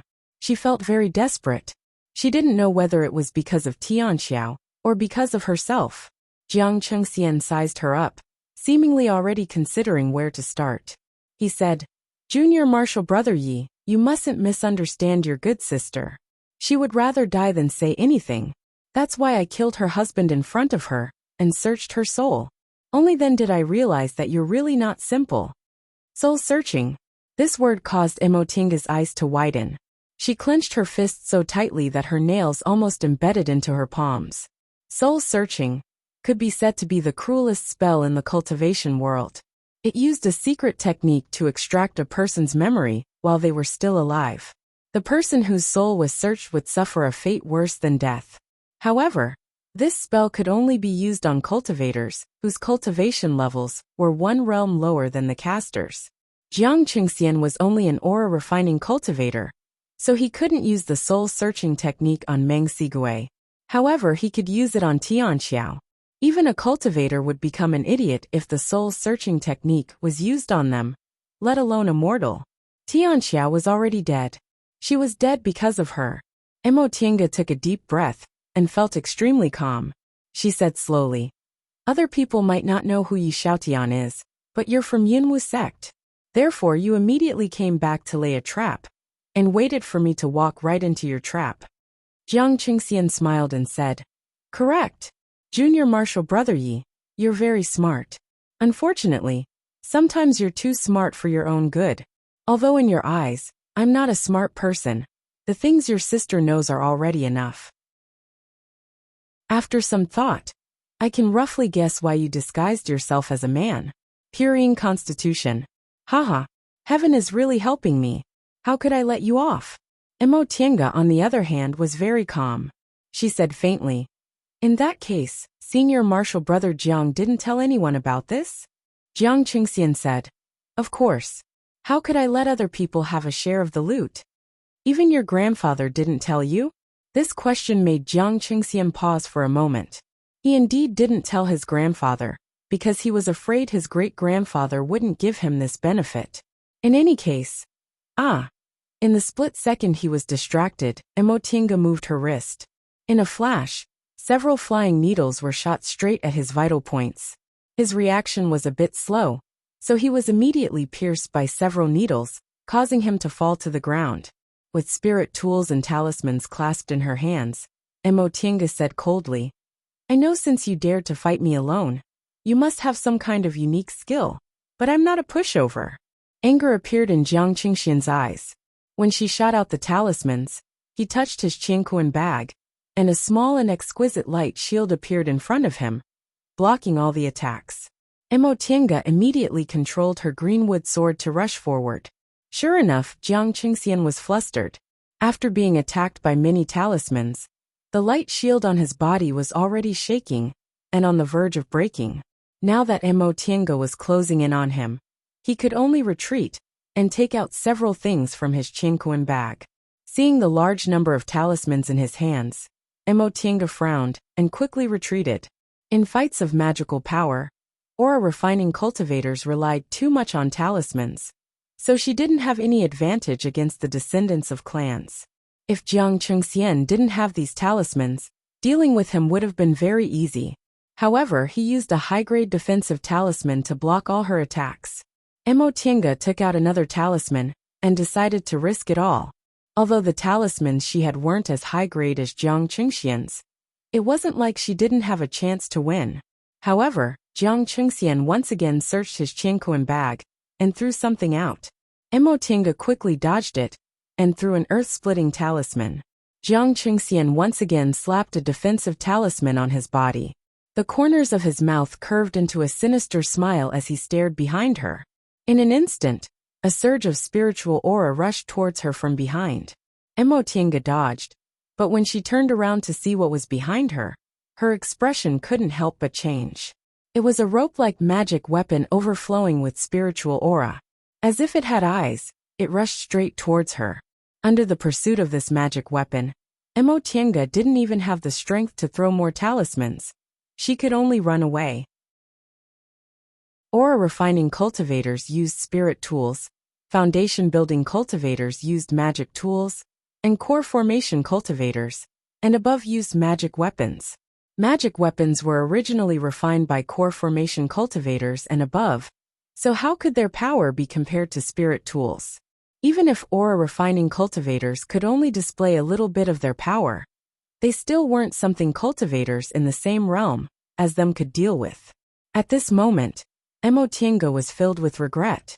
It wasn't that she didn't have any magic weapons on her. She had that enchanting lantern. However, she never had the time to refine it, so she couldn't use it. Another talisman rushed towards her.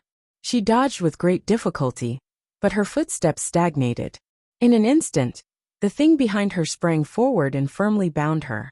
The spiritual aura in her body stagnated, and she fell to the ground. Seeing that she was firmly bound, Jiang Chengxian stopped and burst out laughing. I begged my great-grandfather for this dragon-trapping rope. What do you think? Can you still move? Dragon-trapping rope. Correct, dragon-trapping rope. Even a core formation cultivator would be bound if they weren't careful. Jiang Chengxian walked forward complacently, sensing that all the spiritual aura in her body was imprisoned by the dragon-trapping rope, and that she didn't even have any room to resist. Mo Tinga suddenly felt powerless. She had been cautious for 10 years, but because of a moment of carelessness, she actually revealed something and trapped herself in a dangerous situation. Jiang Chengxian cautiously pulled out several flying needles from his body. When his injuries were slightly better, he walked towards her and pulled the Qianquan bag from her waist. He opened it to take a look and was astonished. There's actually so many things. The way he looked at Mo Tinga changed. What a pity, what a pity. You're also a character, but you were born with the wrong gender. If you want to blame someone, blame the heavens. Under Mo Tinga's glare, Jiang Chengxian stuffed her Qianquan bag into his robe and leaned closer to look at her face. After staring for a while, he pulled down her hair bun and lifted her face. TSK, you don't look bad. Although you can't be considered an outstanding beauty, you can still be considered a beauty. Mo Tinga turned her head away in disgust. If she had the chance, she would definitely chop off those disgusting hands of hers. Jiang Chengxian didn't get angry. Instead, he said with a smile, Junior Marshal Brother Yi, don't blame me for being too insensitive. In this place, we have to do good deeds. I don't want any problems to occur. Mo Tinga tilted her head, revealing a sneer on her face. She naturally knew what Jiang Chengxian wanted to do, but she wasn't stupid enough to think begging for mercy would work. If she could keep her life today, she would definitely make this person pay tenfold in the future. Seeing her like this made Jiang Chengxian even happier. Junior Marshal Brother Yi, your appearance is much better than those wooden beauties. Why didn't I think of this? Hot beauties also have a different taste. Mo Tinga didn't feel like paying attention to him, and just acted as if she couldn't feel anything. However, when those disgusting hands touched her, she still opened her eyes angrily. Get lost. Jiang Chengxian laughed cheerfully. It's time to unravel the mystery. Junior Marshal Brother Yi, what are you wearing? It's so hard, I can't even feel it. Oh, you're wearing really thick clothes, but it doesn't matter. I'm very happy to undress a beauty. Mo Tinga firmly bit her lip until it bled. She endured the hands groping her body, and told herself that she must endure it. Although she wished she could die, she would never commit suicide because of this. She wanted to live live until the day she could chop this person into pieces.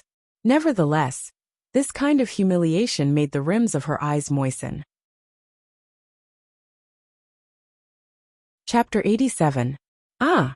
With a blood-curdling scream, the hands on her body disappeared. Mo Tiange opened her eyes in a daze.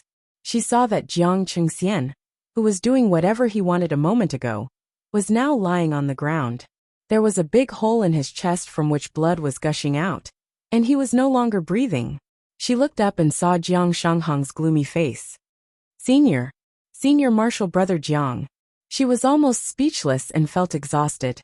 When those hands were groping her body, she wasn't afraid because the nauseating feeling washed away her fear.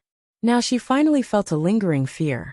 After her mood calmed down a little, she remembered that even if Jiang Chengxian was dead, if Jiang Shanghang also had some ideas, her situation wouldn't be any different. She looked down nervously. Fortunately, her undergarments hadn't been taken off, so not even an inch of her skin was exposed. However, she didn't know whether Jiang Shanghang heard what Jiang Chengxian said or not. When she looked up, she saw that Jiang Shanghang was also in a daze. His soul seemed to have left his body, and his face was covered in sweat. Only now did Mo Tiange realize that the person he just killed was his own cousin. Although the two of them used to be more like enemies than brothers, they were still different from other people. His mind must be in a mess right now, right? With this thought in mind, she tentatively called out, "Senior Marshal Brother Jiang?" Jiang Shanghang suddenly woke up. He wiped the sweat on his forehead and looked at her. Soon after, he walked over and pulled off the dragon-trapping rope on her body. Jiang Chengxian was already dead, so the dragon-trapping rope was easily pulled off. He said, "Get up." Mo Tiange heaved a sigh of relief upon hearing what he said. Jiang Shanghang's behavior was normal. Apparently, he arrived later and didn't hear what Jiang Chengxian said. She stood up, turned around, and tied up her clothes. She then turned around and cupped her hands. "Thank you, Senior Marshal Brother Jiang, for saving my life." The way she addressed him now carried a hint of gratitude. No matter what Jiang Shanghang was like in the past, it was a fact that he saved her today. Jiang Shanghang's expression had already returned to his former self. He answered indifferently, "No need to thank me. You saved me once, so I'm just paying you back." Mo Tiange was stunned. Did he say what happened 3 years ago? That should be it. The two of them only crossed paths once. 3 years ago, when Senior Marshal Brother Jiang was beaten up by Jiang Chengxian, she happened to see it, so she secretly brought him back. Later on, she even resented him for not knowing what was good for him. But as it turned out, Senior Marshal Brother Jiang wasn't that indifferent and heartless. Although he acted like he didn't care, he still remembered 3 years later. Mo Tiange couldn't help but think that in the cultivation world, people didn't necessarily have to be selfish to the end. When considering things for themselves, helping others out a bit more might be the same as planting good karma for themselves. In the cycle of karma, there were not only evil consequences, but also good ones. With this thought in mind, she no longer felt uncomfortable as she looked at Jiang Shanghang, who was still covered in a gloomy and cold aura. Honestly speaking, Jiang Shanghang simply didn't like being with them. His words weren't pleasant to hear, and his attitude was cold, but there wasn't anything bad about him. But how did he know that he was in danger, and how did he come so timely? Mo Tiange stared at the corpse on the ground. Jiang Shanghang had already lowered his body to search Jiang Chengxian's corpse. She couldn't help but ask, "Senior Brother Jiang, how did you know I was in danger?" Jiang Shanghang didn't raise his head and only said, "I know that person." "Huh, the person who told you to come. That Senior Brother Wu?" Mo Tiange finally understood.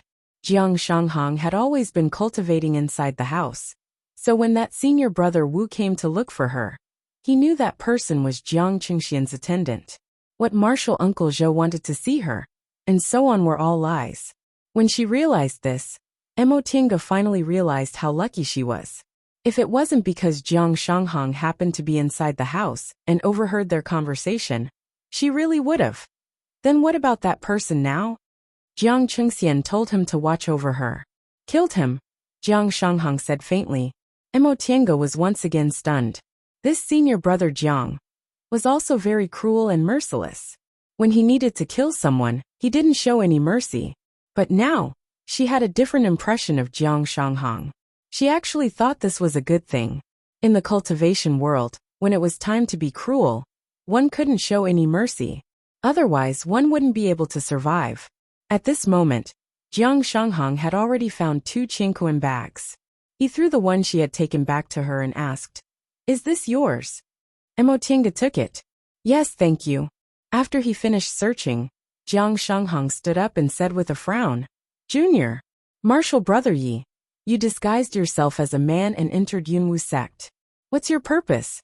His tone was still cold and gloomy, but Mo Tiange didn't feel uncomfortable listening to it. Maybe it was because her opinion of him had changed, or maybe it was because he wasn't questioning her. Mo Tiange smiled bitterly and answered, "If I said I didn't have a purpose, would senior brother Jiang believe me?" Jiang Shanghang said, "It doesn't matter whether I believe you or not. In any case, I'm not interested in your business. It's just that both of us can't escape responsibility for today's matter." Speaking of this, Mo Tiange naturally knew.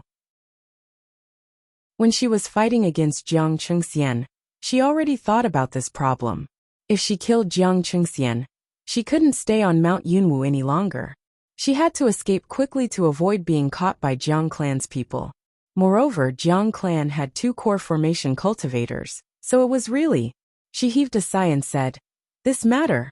I implicated senior martial brother. I'm truly sorry." Upon hearing what she said, Jiang Shanghang finally revealed a trace of disappointment on his face. However, he still said resolutely, "Since I'm willing to make a move, I naturally don't care. I've long wanted to leave this Jiang clan." "You want to leave Jiang clan?" Mo Tiange was surprised. Even if Jiang Shanghang wasn't valued by Jiang clan, in the end, he was still under a big tree.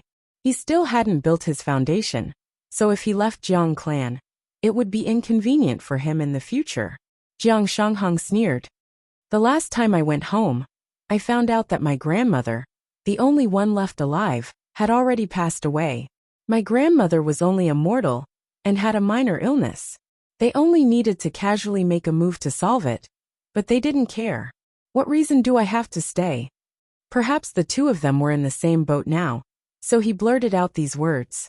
However, right after he finished speaking, he seemed to be somewhat regretful and immediately said, "Enough with the nonsense. Now that things have come to this, we better leave quickly. If we delay and someone finds out, we'll lose our lives." Mo Tiange nodded. "Senior martial brother Jiang, I won't be polite with you anymore.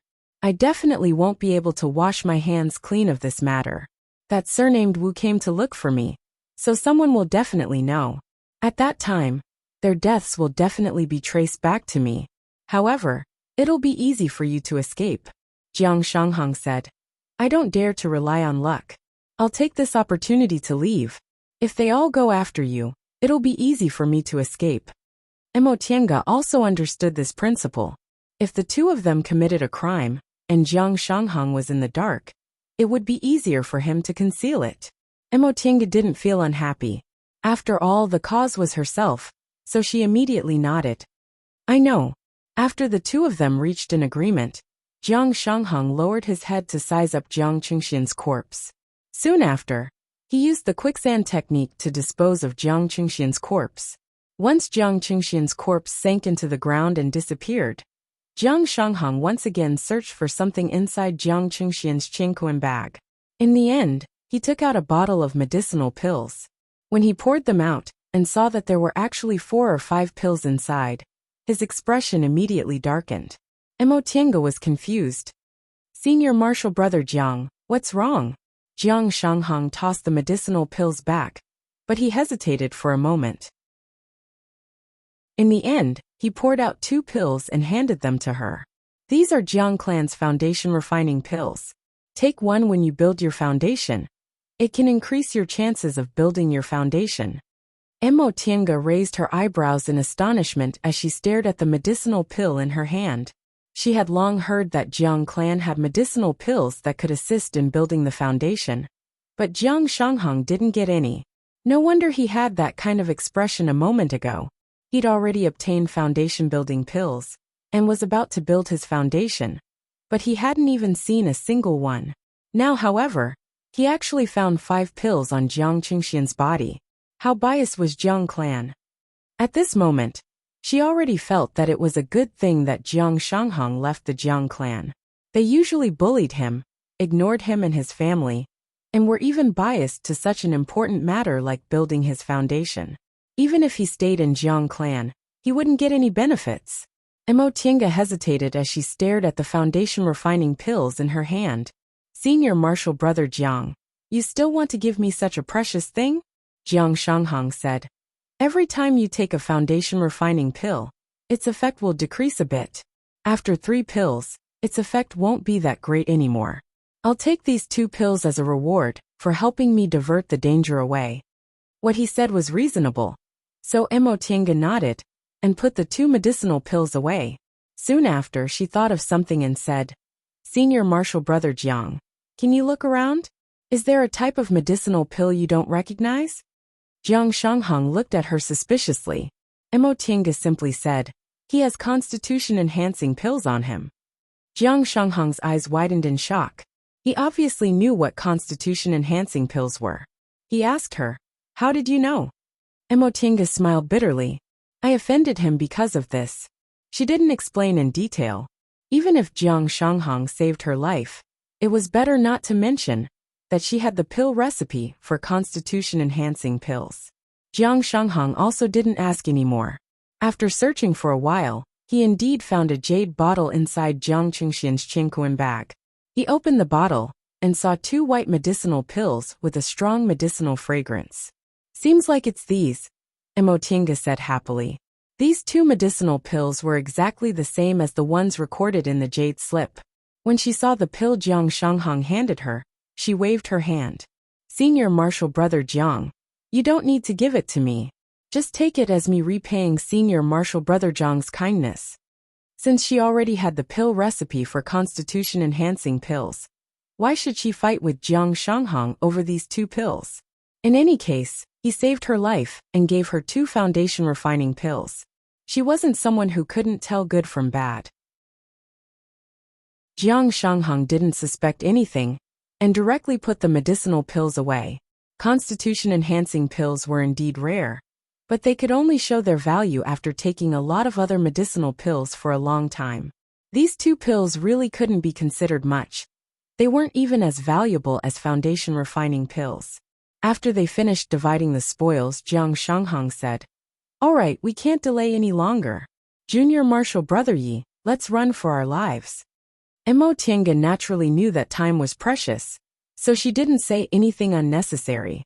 She just cupped her hands and said, take care, Senior Marshal Brother Jiang. We'll meet again if fate allows it. She then turned around and walked away. A voice came from behind her. Junior Marshal Brother Yi.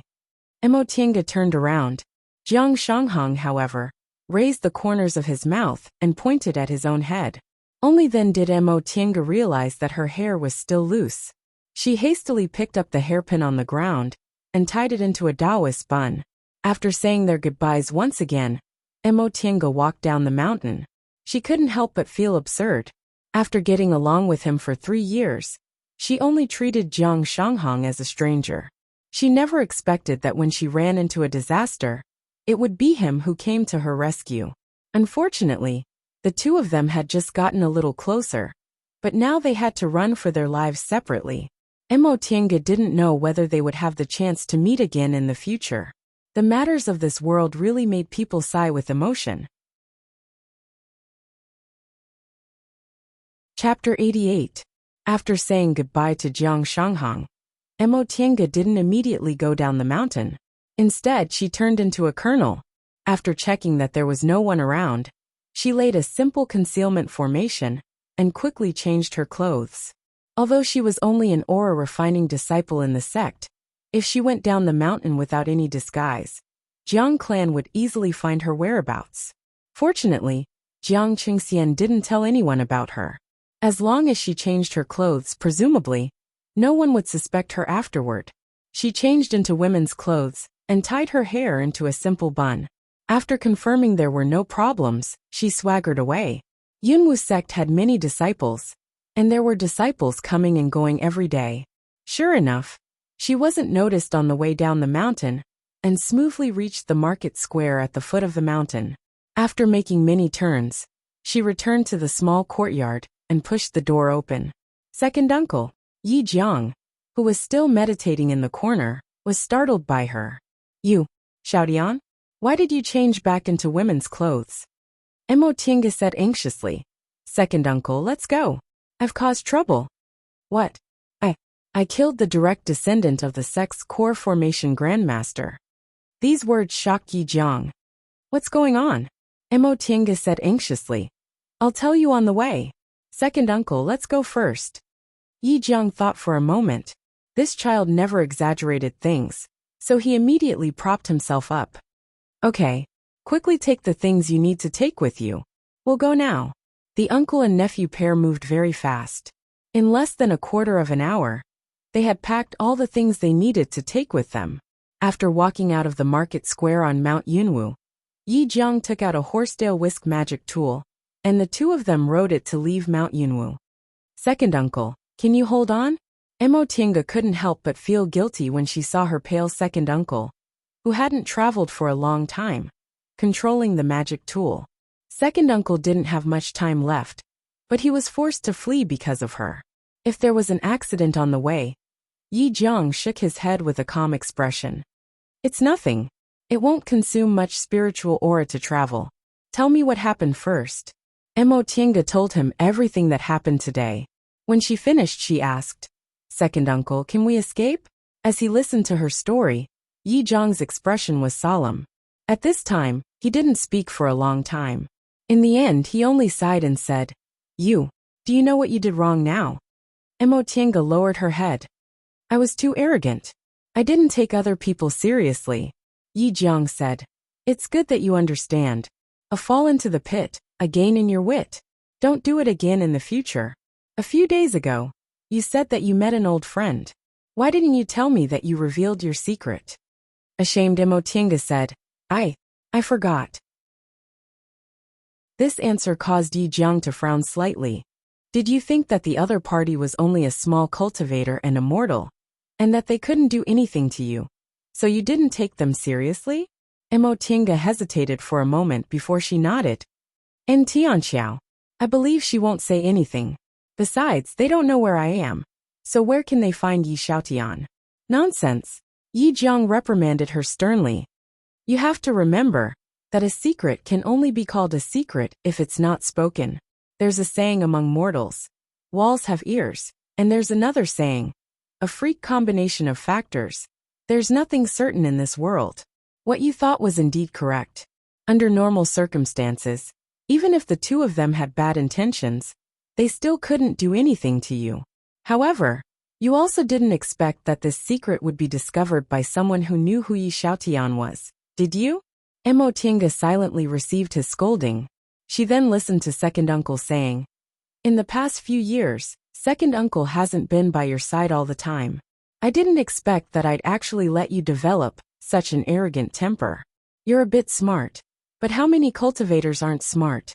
Do you think you're amazing, just because you fought a few battles, and can defeat most cultivators in the same realm as you? If you have this kind of idea, you might as well go back and seek death. After he finished speaking, Yi Jiang suddenly felt dizzy.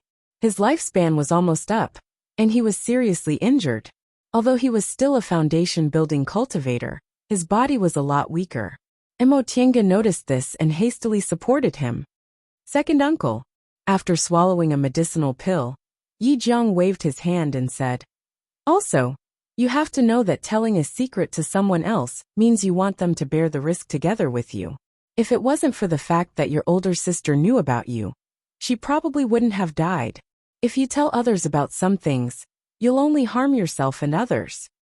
Mo Tinga bit her lip and didn't refute him. Tianxiao was indeed killed by her. Perhaps it was because Tianxiao remembered her warning that Jiang Chengxian saw through her, causing her to suffer a soul search. Both husband and wife lost their lives. She made a mistake, but the other two had to bear the consequences. Upon seeing her expression, Yi Jiang finally stopped scolding her. He said calmly, Alright, since it's already happened, it's useless to be sad. Right now we should think about how to escape. I reckon we only have 1 or 2 days. After that, the other party will probably catch up to us. Emo Tienga was silent for a long time before she finally asked, Second uncle, can we really escape? Yi Jiang glanced at her then said solemnly, You've made another mistake by saying this. You have to remember that no matter what kind of situation you're in, you can't give up. Sometimes, you just need to persevere a little longer, and you'll be able to escape alive. Emo Tienga nodded. I understand, second uncle. Seeing that she was obedient, Yi Jiang sighed faintly and said slowly, Xiaotian, this might be the last time. Second uncle won't be able to protect you anymore. You have to grow up to be able to protect yourself, understand? His tone was very helpless, making Emo Tienga feel a lump in her throat. Second uncle.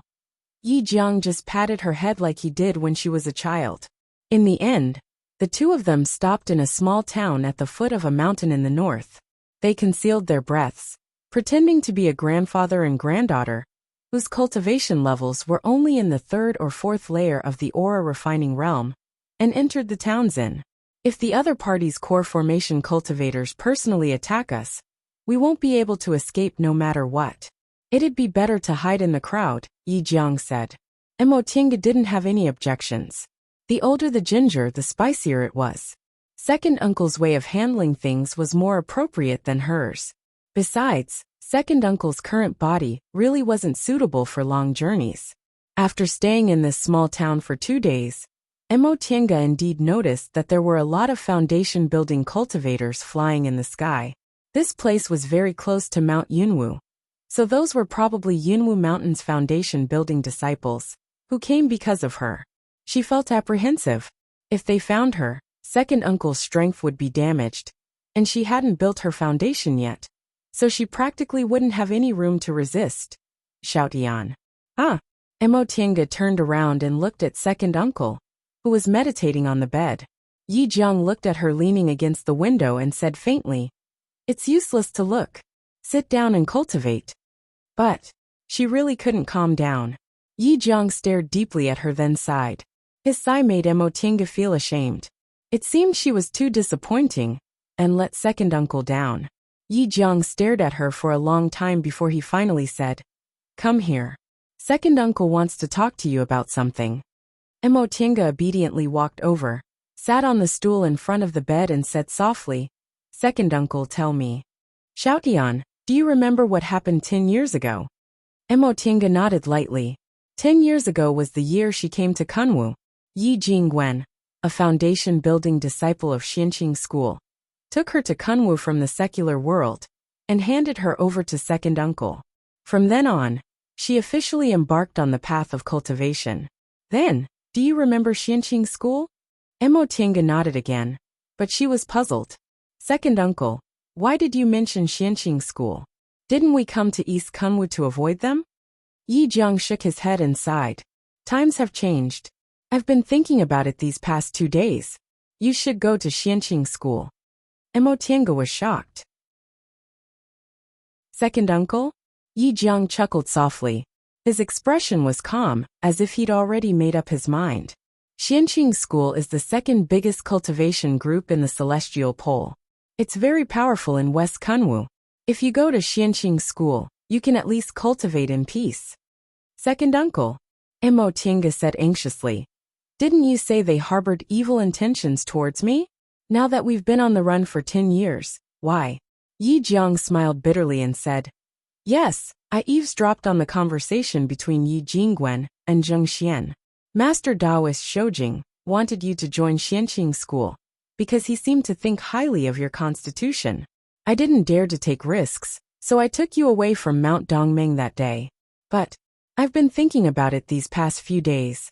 Your father said Master Taoist Shoujing made a heart demon oath to him, so he handed you over to him.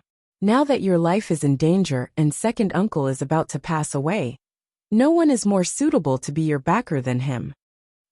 Emo Tienga paused for a while then said in a low voice, Second uncle, didn't you say?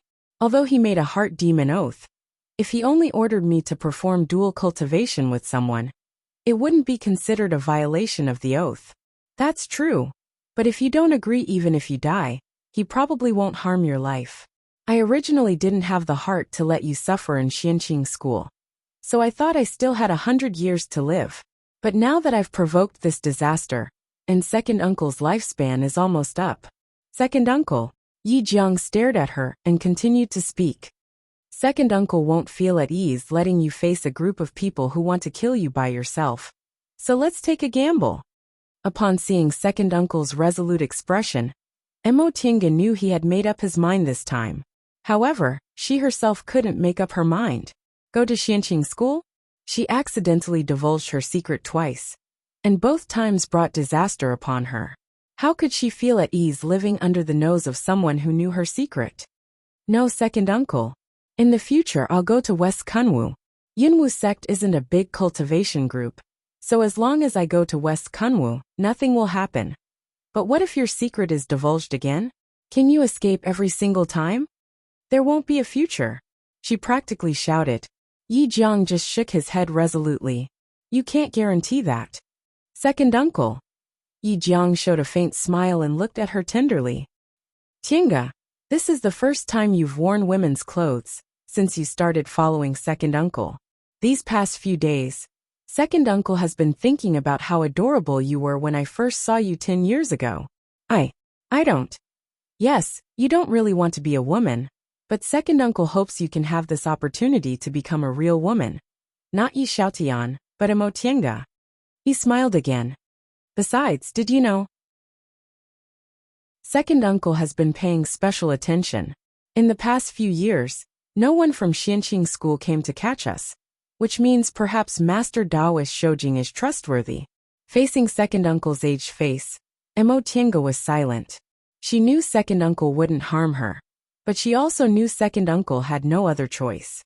Because if second uncle wasn't here, she definitely wouldn't be able to escape by herself. Chapter 89. Noises came from outside the door. Someone ran upstairs and knocked heavily on the door of an unknown room. Someone even shouted noisily, "Open the door! Open the door!" After a while, the doors of several rooms opened one after another. Someone said unkindly, "Who are you? Why are you disturbing my peace?" Someone said very respectfully, "Senior, what's your order?" An arrogant voice answered, "Zixia sect is searching for traitors. Come out." Someone disobeyed. "This isn't Zixia sect's territory. How can you be so arrogant?" A heavy humph was the answer. Soon after, a foundation building cultivator's spiritual aura pressure spread out. Mo Tinga was startled and turned to look at second uncle. At that moment, Yi Jiang also opened his eyes and frowned. "Second uncle?" Mo Tinga called in a low voice. "Searching for traitors." Currently, the three groups under Zixia sect didn't have any chaos, so they were most likely coming for her. Yi Jiang shook his head. "Don't be nervous.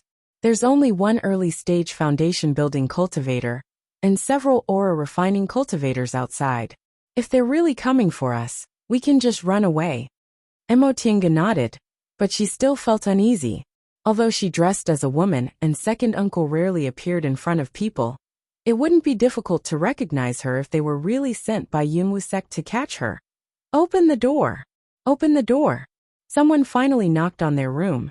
Under second uncle's signal, Mo Tinga pretended to be annoyed at being disturbed and went to open the door. "Who's so rude?" As soon as she opened the door, she saw a Yunwu sect disciple dressed in black. Since Yunwu sect no longer existed, they called themselves Zixia sect. Mo Tinga stared at the aura-refining disciple and said coldly, "Fellow Taoist, what brings you here?" The aura-refining disciple who knocked on their door was about to speak, but the leading foundation-building cultivator said, "Junior, we're disciples of Mount Yunwu of Zixia sect. We were ordered by the sect to search for traitors. Please inform your master to avoid any misunderstandings." This person spoke politely, but his tone was arrogant. Obviously, he didn't search them by force, because there was a foundation-building cultivator here. When Mo Tinga saw him, she pretended to be respectful and cupped her hands before returning to her room to report to her elders. Who would have thought that as soon as she returned to the room, second uncle's eyes would flash? He immediately pulled her hand and broke the window. Second uncle. Emotienga was shocked. Right after they moved, those Yunwu sect disciples rushed over. When the foundation building cultivator saw the two of them clearly, he immediately let out a humph and used his flying magic tool to chase after them. Second uncle, what's wrong? She didn't understand. These people clearly hadn't noticed. Yi Jiang said indifferently, "You're dressed as a woman, but you haven't changed your salutation." Emotienga was stunned and immediately regretted it. Usually, only men would greet them with cupped hands. If others thought about it, their status would undoubtedly fall. "Don't be in a daze," Yi Jiang shouted. Carrying Emotienga, he steered his flying magic tool towards the west. The foundation building cultivator chased after them for a while, but couldn't catch up to them. He stopped in annoyance, took out several summoning talismans, and sent them out before catching up again. With one chasing and the other fleeing, they flew out of the small town in an instant. Yi Jiang clenched his teeth, swallowed a small reversion pill, and flew away at full speed. Emotienga looked at him nervously, then looked behind her. Although second uncle was in the middle stage of the foundation building realm, and his cultivation level was slightly higher, he was still injured and on the verge of passing away, so his cultivation level was reduced. Compared to this early stage foundation building cultivator, he didn't have much of an advantage. Moreover, his flying magic tool didn't rely on speed to win. An hour later, Emotienga nervously discovered that the distance between them was gradually closing. Yi Jiang exerted his strength again, but he felt a pain in his chest, and his whole body went numb. He took a deep breath and swallowed another medicinal pill. Second uncle, you don't talk. Yi Jiang stuffed a talisman into her hands. This is a mountain stabilizing talisman. When the fight starts, put it on your body and hide. Emotienga grasped the talisman in her hand. She understood that second uncle planned to fight head-on. If they continued to chase like this, they would be caught sooner or later. It would be better to kill them directly and hide their tracks again. She clenched her fists. She couldn't tell how much she hated herself in her heart. She finally realized that compared to second uncle, she was too inferior. Without strength, what use was a little cleverness? She was still too far away from true wisdom. Right now, she couldn't do anything but let second uncle fight with his life on the line while he was injured. Two flight lights flashed by. The one in front finally landed while the one behind stopped for a moment before following it. Yi Jiang stopped in an open space in the forest. He pushed Emotienga behind a rock and coldly stared at the cultivator who followed him. This cultivator looked to be in his 30s and had an arrogant expression on his face. Apparently, he was a proud figure in his cultivation group. Once he landed, he raised his chin and said, "Are you that Yi Xiaotian's elder?" Yi Jiang didn't answer. He just waved his hand and took out a palm-sized jade plate. Upon seeing his reaction, the cultivator's expression changed. He snorted coldly and said, "Your Excellency, do you want to become enemies with Zixia sect?" Yi Jiang said, "Your Excellency was ordered to capture someone, so I definitely won't let a junior be captured. What else is there to say?" Yi Jiang's unyielding attitude made the cultivator very unhappy. He sneered and said, "Your Excellency, do you know who Yi Xiaotian offended? You're just a foundation-building cultivator, and you're already so old. Could it be that you want to risk your life against a core formation senior?" Yi Jiang said faintly, "Enough nonsense. If you want to stop us, just go ahead and attack." Right after he finished speaking, his hand trembled, and the jade plate flew into the air. At the same time, he fumbled in his chinquan bag, and a thin flying knife quietly flew out. The jade plate immediately swelled up. Yi Jiang cast several spiritual arts on it. The jade plate started to spin at lightning speed, and immediately emitted a formidable spiritual aura pressure.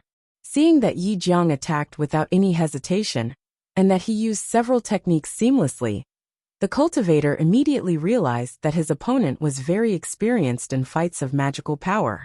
Individual cultivators were either poor and couldn't withstand a single blow, or their techniques were swift and fierce, far surpassing their peers.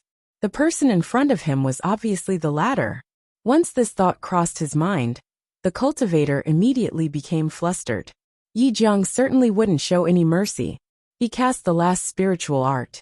That jade plate, which had already swelled up to the size of a mat and was glistening, flew towards the cultivator with a loud boom. The cultivator hastily dodged, but he was only able to dodge the attack by a powerful spiritual aura pressure. Immediately, he felt a great pain in his lungs. Yi Jiang's attack was successful, but he wasn't much better off. His complexion became even paler, and his old face gradually turned ashen. He suddenly spat out a mouthful of blood. Second uncle. Mo Tiange hastily stepped forward to support his tottering body. Taking advantage of this opportunity, the cultivator regained his composure. A murderous intent flashed across his face, and his flying sword flew towards the two of them.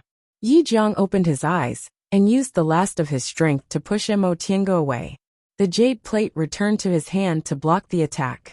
The two spiritual auras tangled together and started fighting against each other. Blood continuously flowed from the corners of his mouth. Yi Jiang looked at his ferocious opponent and resisted with difficulty. At that moment, Mo Tiange couldn't afford to hide anymore.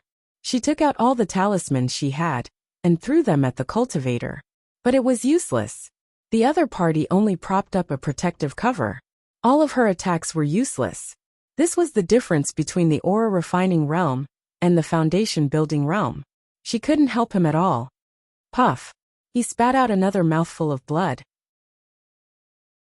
The jade plate made a crisp sound and broke into pieces along with the opponent's flying sword.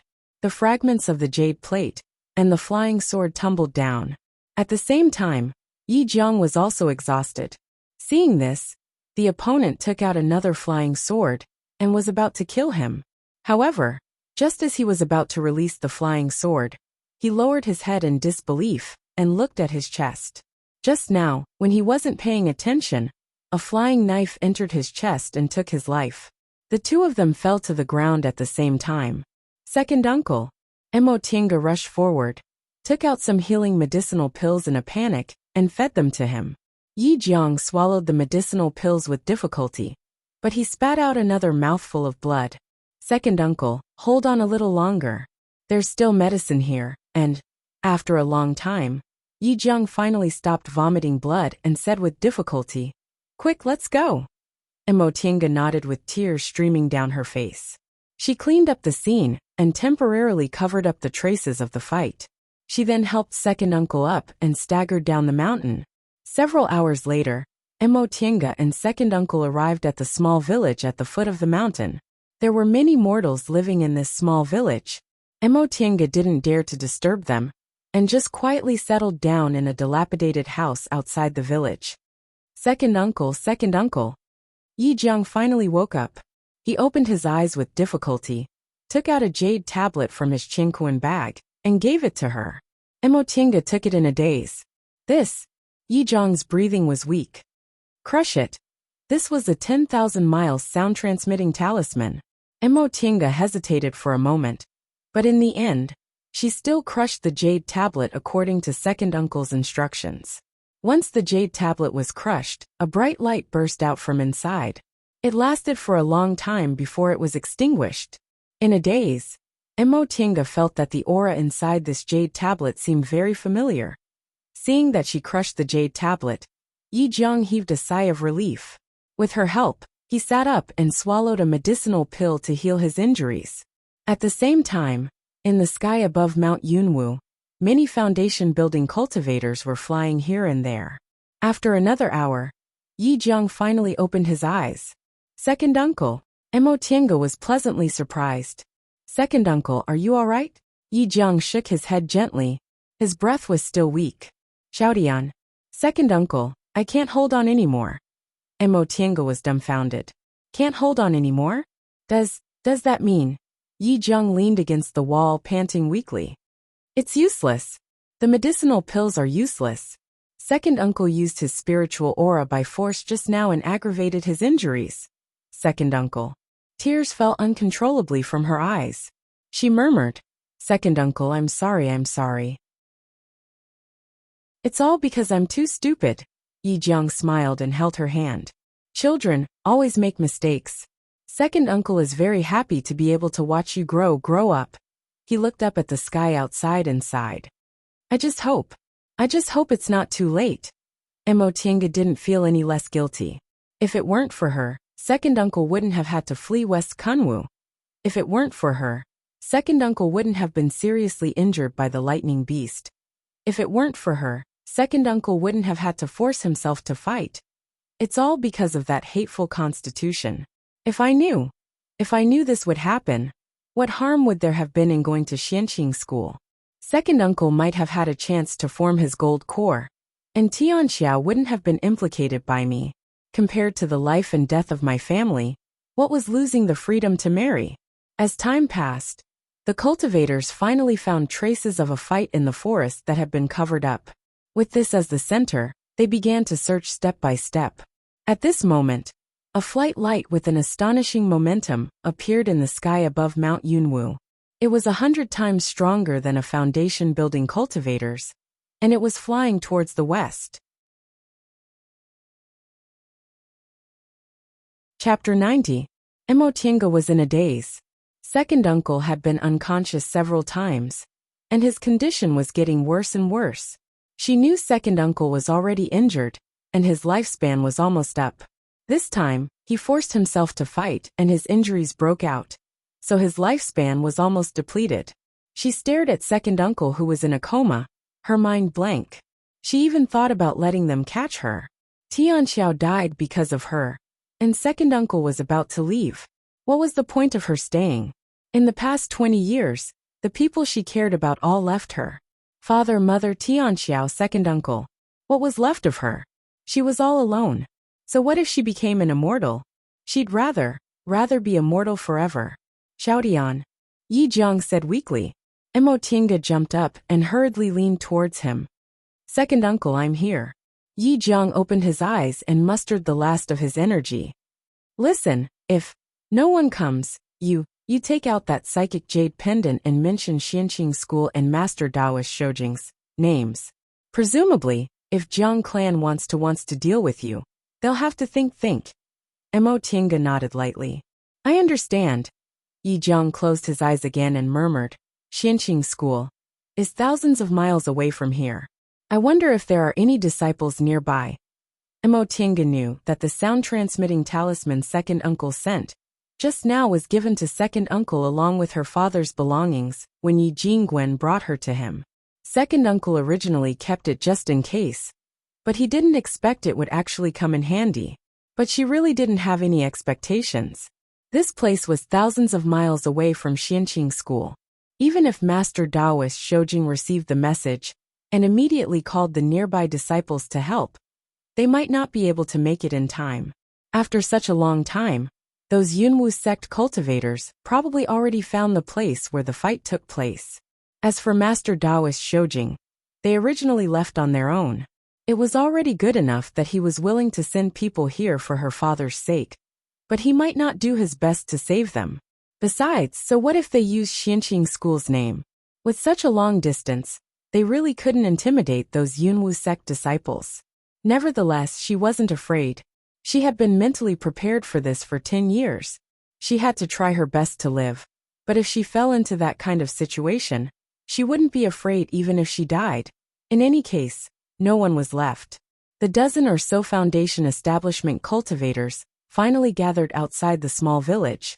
A heavily injured foundation building cultivator and an aura refining cultivator.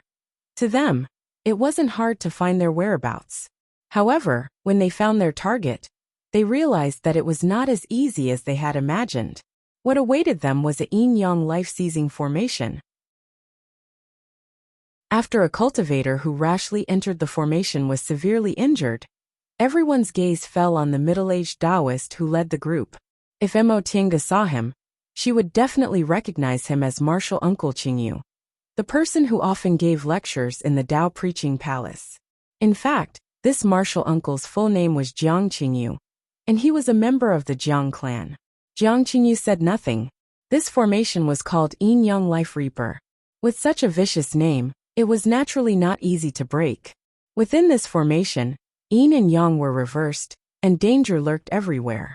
It was truly the most powerful formation a foundation establishment cultivator could create. He didn't expect this aura-refining disciple's elder would actually have such attainments in formations. Even in the school, this elder would be one of the best. Someone shouted. No matter what kind of formation it is, with so many foundation-building cultivators attacking together, we'll definitely be able to break it. Upon hearing this, Jiang Qingyu snorted coldly. Then with so many of us, we can only die with them. Everyone was surprised. Another person asked, "It's that powerful?" Jiang Qingyu said, "This formation is actually a simplified formation. Its original form is the Heaven and Earth Life-Seizing Formation. I don't need to tell you what the Heaven and Earth Life-Seizing Formation is, right?" Everyone looked at each other in dismay. They had naturally heard of the Heaven and Earth Life-Seizing Formation. This formation was one of the few great formations left behind from the distant past era. Only nascent soul cultivators and above could lay this formation, and it was famous for its fierceness. Some cultivation groups in Kunwu used this formation as their great mountain protecting formation. Among them, the most famous and complete one was the one used by Xianqing School. Reportedly, demonic beasts from the forest south of Kunwu came out in full force, catching all the cultivation groups in Kunwu off guard. Relying on this formation, Xianqing School barely suffered any casualties, and even killed tens of thousands of demonic beasts. Since it was a simplified formation of the Heaven and Earth Life-Seizing Formation, even if its power was only 1/10,000th, it would still be difficult to deal with. But it's not like there's no other way, Jiang Qingyu said while stroking his beard. Senior Marshal Brother Jiang, quickly tell us. The branch master is still waiting for us to report. Jiang Qingyu stared at the dilapidated houses and muttered. It's very simple. Although this formation is powerful, it also consumes a lot of spiritual aura. We'll use our spiritual beasts to break the formation and let it activate a few more times. Presumably, the other side's spirit stones won't last long. There were many demonic beasts in the forest south of Kunwu. Many foundation-building cultivators like them raised spiritual beasts, but good spiritual beasts were hard to find and hard to raise.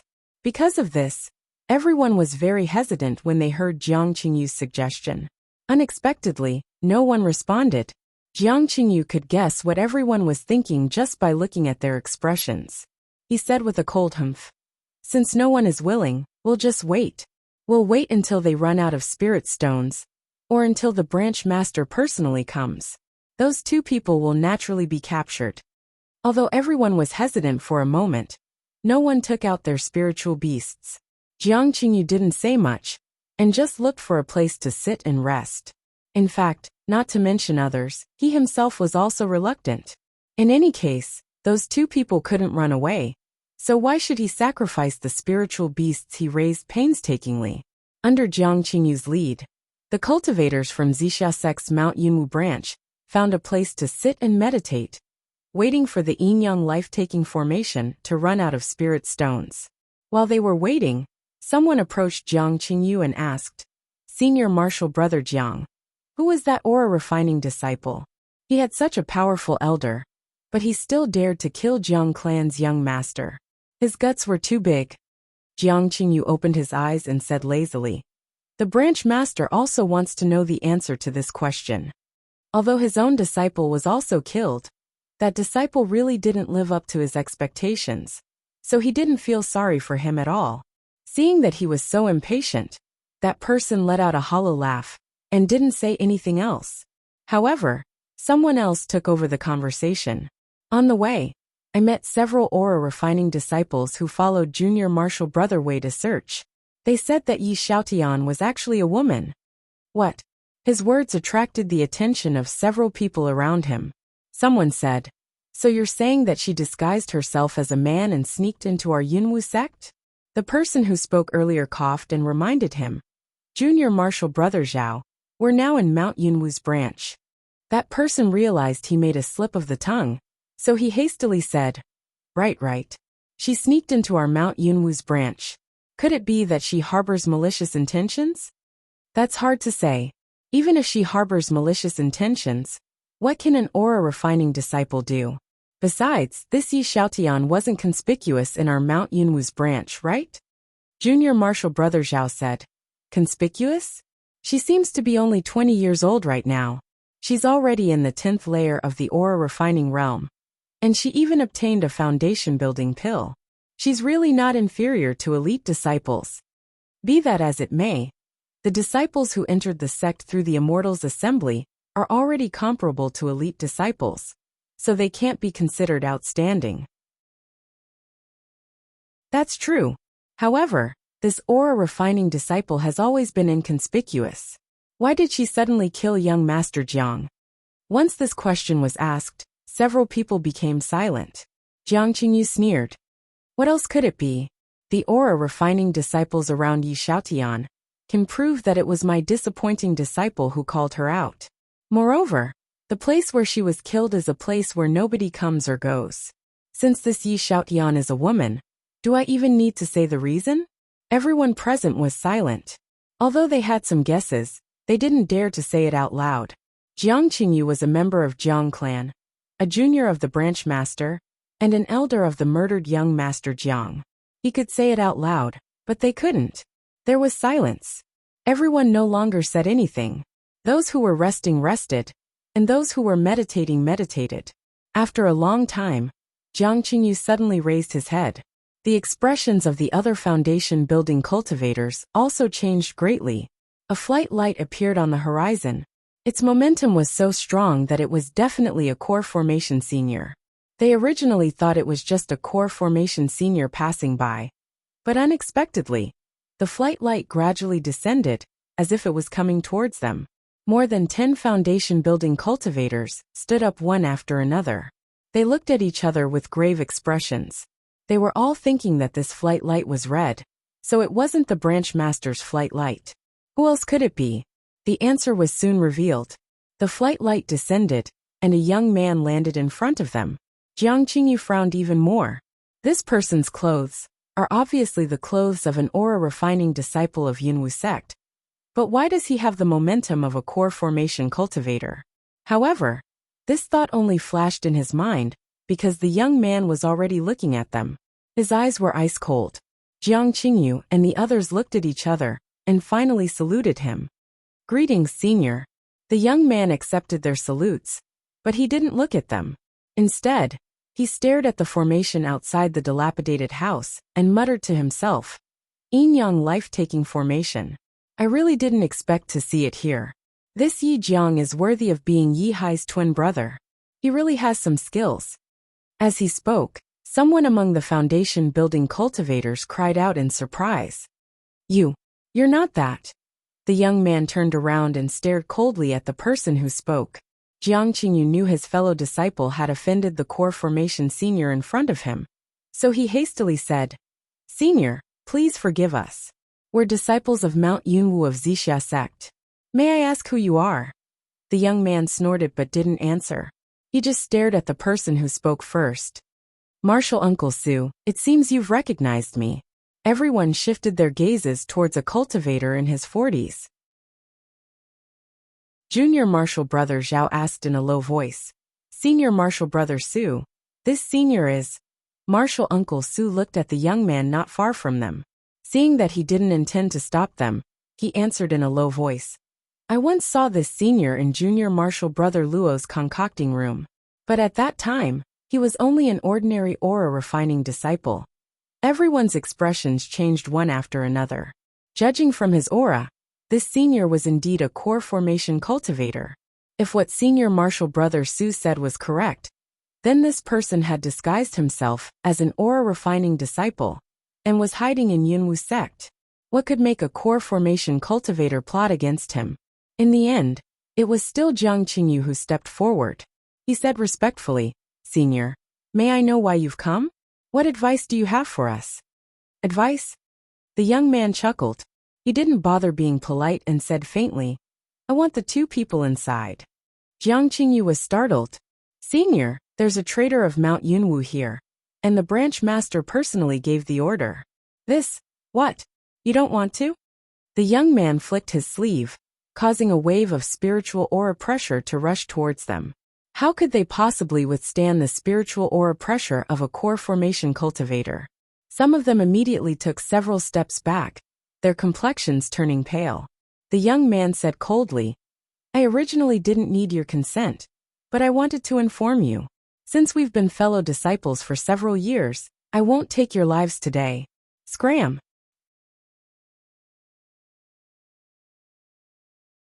Chapter 91. Emotienga knew there were many foundation-building cultivators guarding outside, but she was too lazy to care about them. Even if she did, what could she do? How could an aura-refining disciple fight against so many foundation-building cultivators? In any case, without reinforcements, she and second uncle would die sooner or later. A loud rumble came from outside. Emotienga regained her composure and took out her greenwood sword. She was determined to go to the underworld with uncle and nephew, so that she wouldn't fall into their hands and suffer another round of torture. But when she swung her sword, her hand suddenly went numb. She couldn't hold the sword anymore, and it fell to the ground. Then she heard a familiar voice. What are you doing? Emotienga looked up and was stunned. You, Qin Shi, who just stepped through the door, frowned slightly.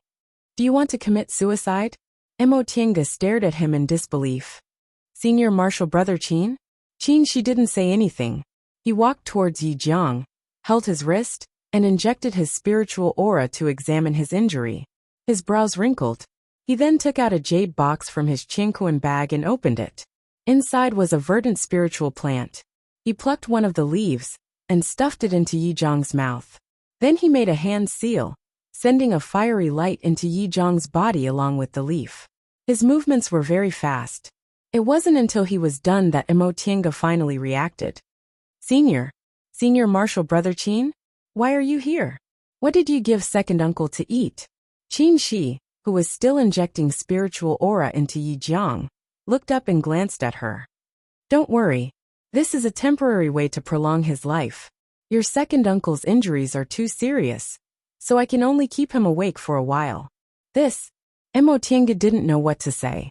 The current situation was completely beyond her expectations. She had a lot of questions in her mind, but she couldn't ask them. Moreover, she felt that Qin Shi seemed different from before. It was as if she was very small in front of him. That means, Senior Martial Brother Qin, did you succeed in building your foundation? Qin Shi didn't answer. He was still concentrating on injecting spiritual aura into Yi Jiang. Judging from his behavior, it didn't seem like he wanted to harm second uncle. Emotienga thought about it and rushed to the door, only to see that there was no one there. She was very surprised. Even if he succeeded in building his foundation, how could he fight against more than a dozen foundation-building cultivators? Moreover, how did he get here? Emotienga felt her mind was in a mess. What's going on? Before he could ask, Yi Jiang groaned and seemed to have woken up. Upon seeing this, Emotienga hastily rushed back. Second uncle. Yi Jiang opened his eyes with difficulty.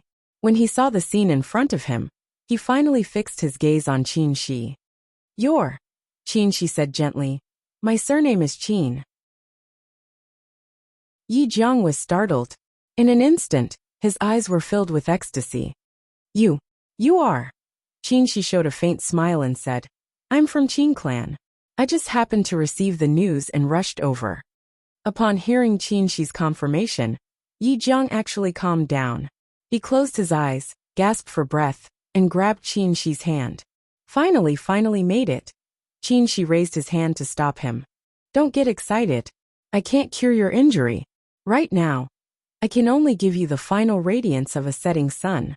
If there's anything you want to say, please tell me as soon as possible. These words caused Yi Jiang's eyes to dim for a moment, but he quickly revealed a smile. He already knew he wouldn't be able to live.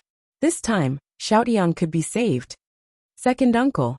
Although she knew second uncle didn't have long to live, watching him die still made her heart feel like it was being cut by a knife. Emotienga raised her head, stared at Qin Shi and said anxiously, Senior Martial Brother Qin, you have a way, don't you? Can you let my second uncle live? Yi Jiang stretched out his hand to stop her. He said with a smile, Xiaotian, don't be sad. There'll be a day like this. How could Emotienga not know she was being unreasonable? But she really couldn't. Yi Jiang sighed softly and said, Xiaotian, you go outside first. Wait a moment, then come back in. Mo Tiange wiped the tears on her face. She didn't understand. Second uncle, be obedient. Yi Jiang stared at her with a determined gaze. Just for a moment. While she was hesitating, she said, Junior Marshal Brother Yi, I'll be here. You can rest assured. Mo Tiange looked back and forth between the two of them. In the end, under second uncle's insistence, she nodded. Second uncle must have his reasons. She thought she'd better listen to second uncle. In the future, she might not have another chance. Mo Tiange walked out of the room. When she saw Yi Jiang's expression, he immediately understood. With a wave of his hand, a soundproof barrier appeared around the two of them. He said, Fellow Taoist Yi, if you have something to say, just say it. Yi Jiang stared at the young man in his early 20s in front of him. He seemed to be examining him. I don't dare to call senior. Fellow Taoist. I think senior should be Master Taoist Shoujing, right? Shi lowered his gaze and asked calmly, How did you know? Yi Jiang took a deep breath, but he still smiled. Although my cultivation level isn't inferior to seniors, I have some experience. Senior suppressed your cultivation level to the foundation building realm, but your technique is actually something only core formation seniors can do. Seeing how difficult it was for him to speak, Shi once again transferred a bit of spiritual aura into Yi Jiang's meridians. He said, Your brother is my friend in times of adversity. Since you're his younger brother, you don't need to call me senior. Upon hearing this, Yi Jiang slightly relaxed, but he still didn't change the way he addressed Shi. So, senior doesn't mind what happened in the past? Shi just smiled. I can understand what you're thinking. Besides, why would I bicker with juniors over such trivial matters? Yi Jiang finally felt relieved after receiving confirmation. He closed his eyes and gasped for breath for a while. When he calmed down, he once again said, Please forgive Junior's rudeness. Does Senior have a good impression of Xiaotian?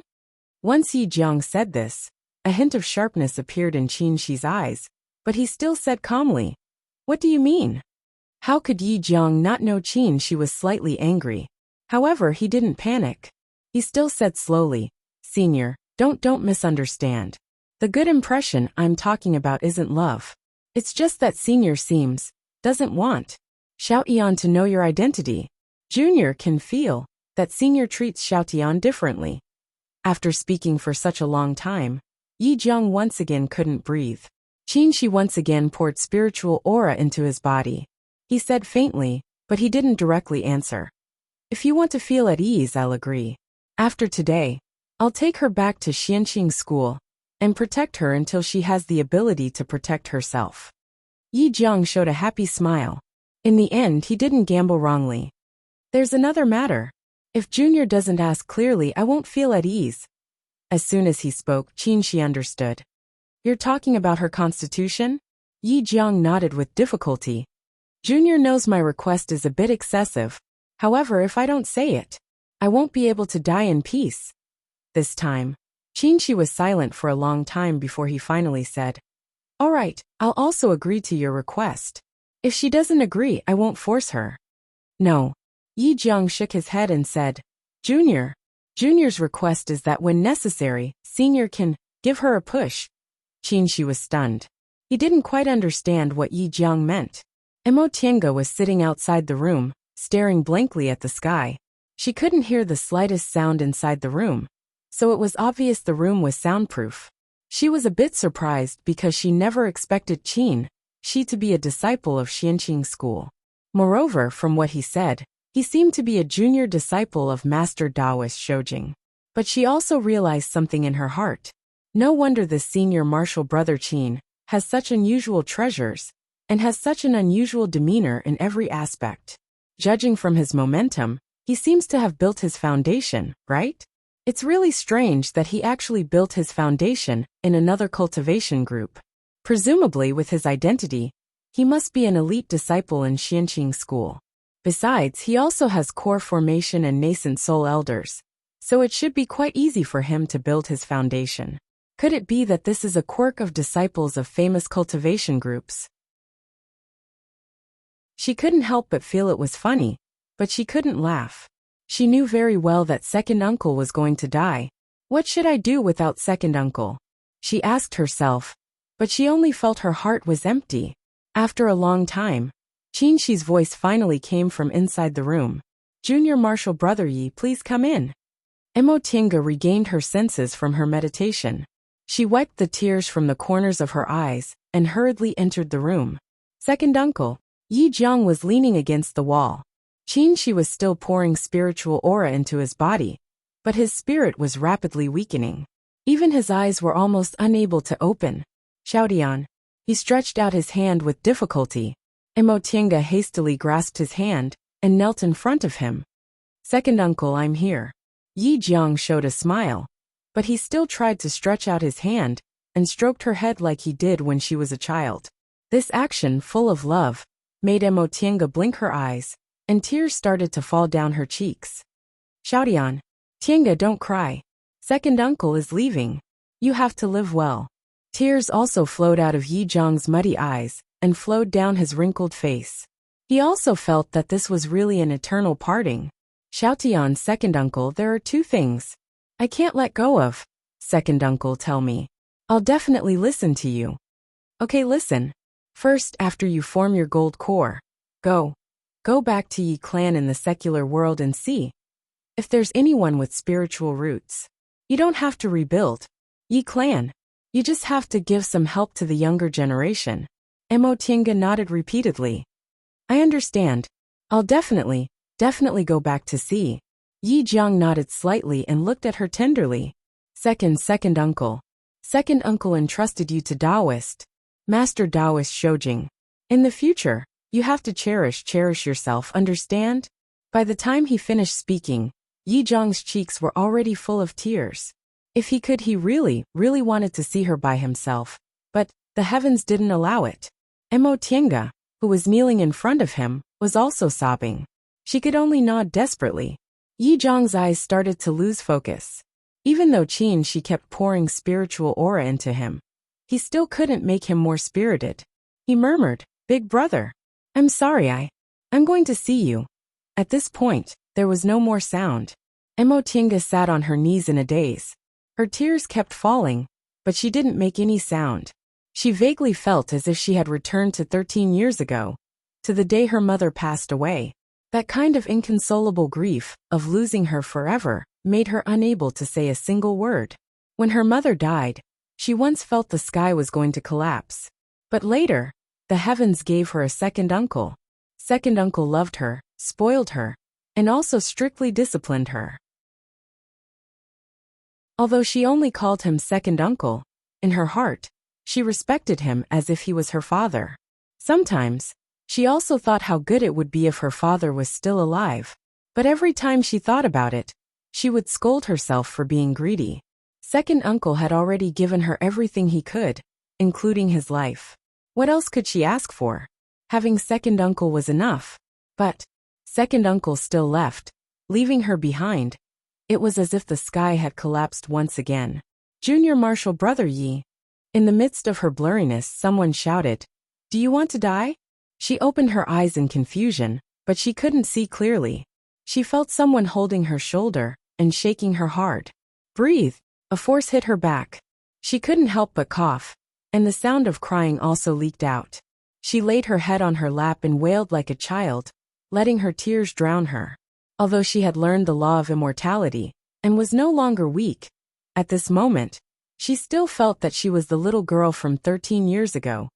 Second uncle said that losing was for growing up, but she'd rather not grow up. Someone sighed softly and pulled her up, letting her lean on his shoulder. But he didn't say anything. Chapter 92. Near evening, a man was sitting on the hillside looking at the sky. She leaned against the door of the dilapidated house and watched the man looking at the sky. The weather today was very good. The sky was clear and blue, with light clouds and a gentle breeze. If it was in the secular world, it would be a day for scholars to go for an outing. But cultivators rarely had this kind of interest. Whether it was sunny or thunderous, it was the same in their eyes. Therefore, He knew this man's attention wasn't on the scenery, but after watching for a long time, he sighed because he felt he might have accepted a big trouble. A cultivator with too many emotions. He didn't think she had any future, but since he already agreed, he couldn't go back on his word. In fact, Yi Jiang was right. He really thought highly of this child, and thought she had the potential to become a high-level cultivator, even though her aptitude wasn't good. For example, she could endure loneliness and wasn't afraid of hard cultivation. She wasn't greedy but had the heart to improve. She was smart and good at using tricks. Moreover, she didn't hesitate when she needed to be ruthless, and could make quick decisions. If a cultivator had these qualities, they only lacked fated chances. But he actually found out she was addicted to emotions. Cultivation wasn't just about advancing one's cultivation level. One's heart had to be strong enough to grasp power. A cultivator who was addicted to emotions would have a hard time achieving great things. So he was a bit distressed now. How should he deal with this person? He felt it was a pity to indulge her. But he wasn't in the mood to teach her. Junior Marshal Brother Yi. Mo Tiange tilted her head and saw Qin Shi walking towards her. Senior Marshal Brother Qin, what's the matter? Her voice was very calm. So calm that Qin Shi was surprised. He looked at her carefully and didn't see any abnormalities, so he said, "We should go." Mo Tiange nodded, stood up, and dusted off her sleeves. Qin Shi didn't move but asked again, "Are you really okay?" Mo Tiange turned to look at the sunset and smiled slightly. "I'm fine." She didn't look like she was sad. Qin Shi thought about it. Except for that day, she really hadn't cried again. So she probably wasn't forcing herself. He said, "Do you have anything else to prepare?" Mo Tiange was silent for a while. She seemed to be thinking about a lot of things. But in the end, she just sighed softly and said, "It's nothing. I don't need them. Just leave them." This sentence seemed to have some hidden meaning. Qin Shi suddenly felt that his worries just now were a bit unnecessary. This woman was more rational than he imagined. He couldn't help but ask, "Are you sure you can let it go?" Mo Tiange smiled. This time, her smile wasn't forced at all. After laughing, she said softly, "Second uncle said that losing is to grow up. Similarly, I feel that experience is to make oneself stronger." Experience is for the sake of becoming stronger. Qin Shi muttered this sentence in his heart. He felt he didn't need to say anything else. Mo Tiange indeed felt very calm. 13 years ago, she was still a child. She could walk out of the sorrow of losing her mother, and she would not be defeated now. Second uncle had always told her that she had to have a strong heart in order to achieve her lofty goals. Now that second uncle had left, how could she disappoint him? She calmly told herself that she had to live well and cultivate well, not for second uncle, but for herself. Although she had no intention of embarking on the path of cultivation in the beginning, cultivation was still something that made her feel happy. Learning a spell, making a realm breakthrough, becoming stronger, defeating enemies. All of these things made her feel happy. In that case, she'd just keep walking like this. She'd do what she liked, and resolutely walk down this path. She followed Qin Shi and stepped onto the flying sword. The two of them rode the wind on their swords and set foot on the road. This flying sword was another magic weapon. Mo Tiange no longer felt jealous or envious. Since the senior martial brother Qin had a great background, it was normal for him to have a lot of treasures. However, after flying for a while, Mo Tiange felt a bit strange. "Senior martial brother Qin, why are we going east?" East was the way back to Mount Yunwu. Qin Shi glanced at her, but he was still riding the flying sword. He answered, "There are some things I need to deal with." Oh, maybe he still has some unfinished business. As Mo Tiange thought about this, she was a bit worried. That day, when more than a dozen foundation-building cultivators retreated, Qin Shi spoke vaguely, so she didn't know the inside story. However, even if he could make more than a dozen foundation-building cultivators retreat, could he do the same to core formation cultivators from Mount Yunwu? She clearly understood that she'd thoroughly offended Branch Master Jiang. Jiang Chengxian wasn't only his direct descendant, but he was also his only bloodline. It was tantamount to her cutting off his bloodline. Besides, Yunwu sect now belonged to Zixia sect, and Zixia sect still had a nascent soul cultivator. Even if the senior martial brother Qin had an elder backing him, it was still too far away. Just as her mind was filled with worries, she suddenly heard Qin Shi say, "Junior martial brother Yi, what are you worried about?" Mo Tiange regained her train of thought and answered honestly, "I'm worried I'll be intercepted when I go back." Even though he was now in the foundation building realm, he was still like an ant in front of core formation cultivators. She only needed to be worried about the elder behind him, so she only needed to restrain him. She still felt her life wasn't guaranteed. Qin Shi just smiled. "I won't. You can rest assured." Senior martial brother Qin, you're already in the foundation building realm now, so it seems I shouldn't call you that anymore. According to convention, she should have called him martial uncle after she made a realm breakthrough. Qin Shi shook his head and said, "I just entered closed-door meditation one step ahead of you. You're already well-equipped now, so building your foundation is only a matter of time. There's no need to be so troublesome." Nevertheless, Mo Tiange didn't have the same confidence as him. She said with disappointment and frustration, "My second uncle was able to build his foundation because my father used medicinal pills to help him." Second uncle said he used no less than 5 foundation building pills to build his foundation. "My aptitude isn't as good as second uncle's, so building my foundation, I'm afraid it won't be something that can be done in 1 or 2 years." In fact, she was already prepared to spend 10 to 20 years. If she still couldn't build her foundation, she would continue to fight for foundation building pills until she succeeded. Rest assured, when you arrive at Xianqing School, you'll naturally have the guidance of the school's elders. Building your foundation isn't that difficult. Besides, we've been in the same school for 3 years, so we've already gotten used to calling each other that. There's no need to change it. Since he said that, Mo Tiange felt too embarrassed to refuse, so she didn't say anything more. However, she said with some hesitation, "Senior martial brother Qin, actually, Yi Xiaotian isn't my real name." Qin Shi smiled and said, "I know. You took your mother's surname, Mo, and your name is Tiange. Now, you don't need to hide your name anymore. When you arrive at Xianqing School, you can use your original name again. But I'm already used to calling you that, so I don't want to change it." Qin Shi always kept his distance from other people, and rarely showed such a casual and lively side. Mo Tiange couldn't help but smile. "Then I'll follow senior martial brother Qin's wishes." At this time, the master of Mount Yunwu, whom Mo Tiange was worried about, wasn't in Mount Yunwu. The stone door of the Immortals Cave opened, and a young girl with a foundation building cultivation level came out. She bowed to Branch Master Jiang, who was waiting on the side, and said, "Grandmaster invites Branch Master Jiang in." Branch Master Jiang, who was waiting impatiently, was overjoyed when he heard what she said. He politely bowed to the girl, then followed her into the Immortals Cave. A skinny Taoist was sitting on a praying mat in the center of the Immortals Cave. When Branch Master Jiang saw this person, he immediately bowed and saluted him. "Greetings, Grand Supreme Elder." After a long time, the Taoist finally uttered an N and opened his eyes. "Sit." Branch Master Jiang respectfully saluted him, then sat down. "Speak. What's the matter?" This Taoist's attitude was somewhat indifferent, but Branch Master Jiang didn't dare to show the slightest bit of disrespect, because this seemingly unremarkable Taoist was actually a nascent soul cultivator. "Grand Supreme Elder, it's about that previous matter.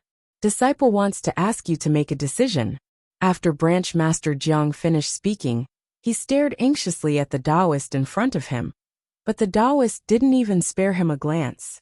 The Taoist took the spiritual tea a serving disciple offered him, and slowly sipped it for a while before he said, "Make a decision? How do you want me to make a decision? Avenge your good-for-nothing great-grandson? You might as well be reborn." Although this Taoist looked amiable, his words were harsh, making Branch Master Jiang's face turn red. He naturally knew his great-grandson was good for nothing, but no matter how good for nothing he was still his bloodline. "Grand Supreme Elder," Branch Master Jiang said humbly, "Disciple doesn't ask you to take action. I only ask you to allow me to take revenge. Disciple only has this one great-grandson. Even if he did 1,000 things wrong, It's still my family's business. How can I let an outsider kill him? Unfortunately, his words didn't move the Taoist. The Grand Supreme Elder only snorted softly. It seems you're still not clear-headed. For us cultivators, what's the big deal about the death of a descendant?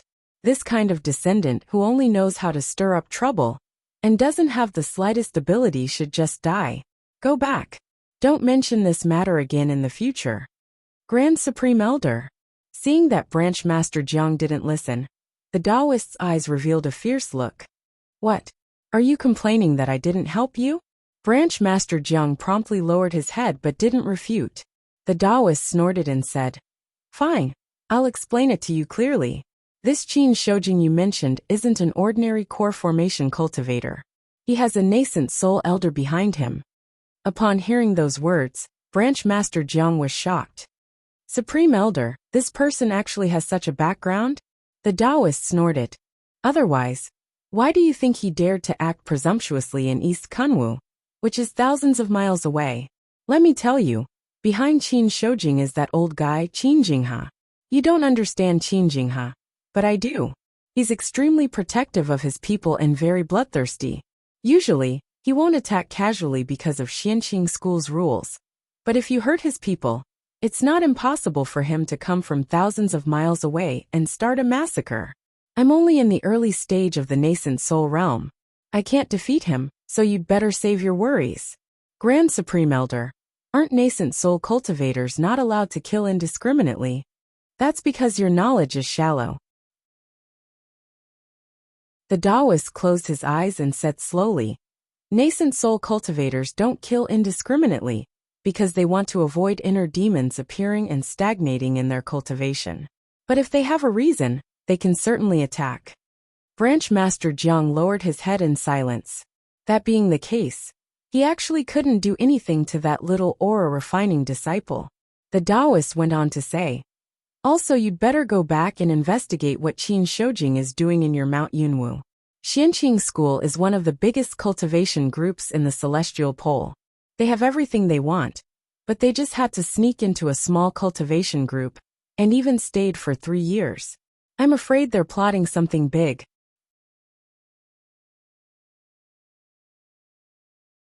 Chapter 93. By the time they landed on the boundary of Mount Yunwu, it was already nighttime.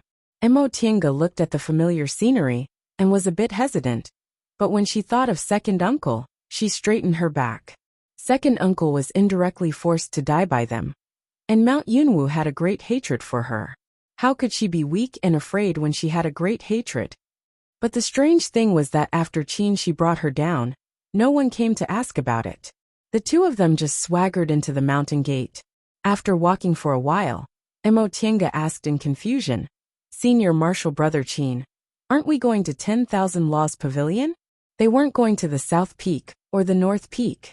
This path only led to 10,000 Laws Pavilion and had no other destination. Qin Shi didn't deny it and just made a gesture to keep quiet.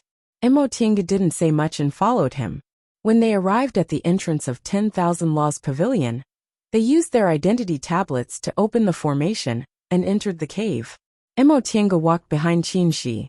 She didn't know what Qin Shi did, but when she entered, she saw that all the disciples guarding 10,000 Laws Pavilion were asleep. Qin Shi led her to the entrance of the cave in the middle. He made several complicated hand seals with his hands and hit the stone door with his spiritual aura. The stone door opened silently. Seeing her surprised expression, Qin Shi smiled. I was lucky enough to come here with a core formation grandmaster, so I memorized it. He said it casually, but Mo Tiange knew this required eyesight and comprehension. Making hand seals wasn't just a gesture. It also required the corresponding spiritual aura circulation. Because of this, pill recipes were so expensive. Concocting some medicinal pills required specific hand seals, and people had to slowly figure them out to be able to use them freely. She knew she didn't have this kind of ability. After seeing it once, she only remembered a little bit, and had no clue about the circulation of spiritual aura. This was also the reason why she didn't dabble in pill concocting or tool refining, and wasn't familiar with hand seals. Qin Shi took a talisman, and handed it to her. Put an invisibility talisman on it to avoid triggering the restriction. Emotinga took it, feeling a bit complicated. Invisibility talismans were priceless. She only had one, and second uncle only managed to find it after searching for a long time. It was much more precious than many high-level talismans. She had seen the talisman paper used to draw this talisman before, so she was sure she drew it himself. It had only been 2 years since she started learning how to draw talismans. In just 2 short years, he was actually able to draw invisibility talismans. Emotinga realized that she definitely didn't have this kind of talent, so she couldn't help but feel dispirited. There were too many people who were more talented than her. It really wasn't easy for her to have some achievements. This cave was slightly smaller than the ones aura refining disciples could enter, and there weren't many things inside. Most of them were grotesquely shaped objects. On the contrary, there weren't many jade slips, and there was only one bookshelf filled with books. Furthermore, there was also a restriction placed on top of it. Emotinga was apprehensive about these restrictions, so she just looked at them and didn't dare to make a move. Qinshi, on the other hand, didn't care at all. He rummaged around and threw whatever he liked into his Qingkuan bag. Unexpectedly, none of the restrictions were triggered. Upon seeing his behavior, Emotinga felt it was absurd. Did this senior martial brother Qin sneak into Yunwu sect just to be a robber? Before long, Qinshi stopped. Aside from the things he put away, there were still several things in his hand. He directly threw them to her and said, "This place is only accessible to core formation cultivators and above. These things might be useful to you, so take them." Emotinga took them and silently put them into her Qingkuan bag. In any case, this was his good intention, so there was no need for her to refuse. After erasing all kinds of traces, the two of them quietly left 10,000 Laws Pavilion. As for those disciples guarding 10,000 Laws Pavilion, they were in a trance for a moment. They never expected that while they were in a trance, the library cave, that could only be opened by core formation cultivators in the sect, was stolen. Without mentioning these disciples guarding the cave, Qinshi took Emotinga and continued to walk on the unknown path. Emotinga only knew this path led to the North Peak.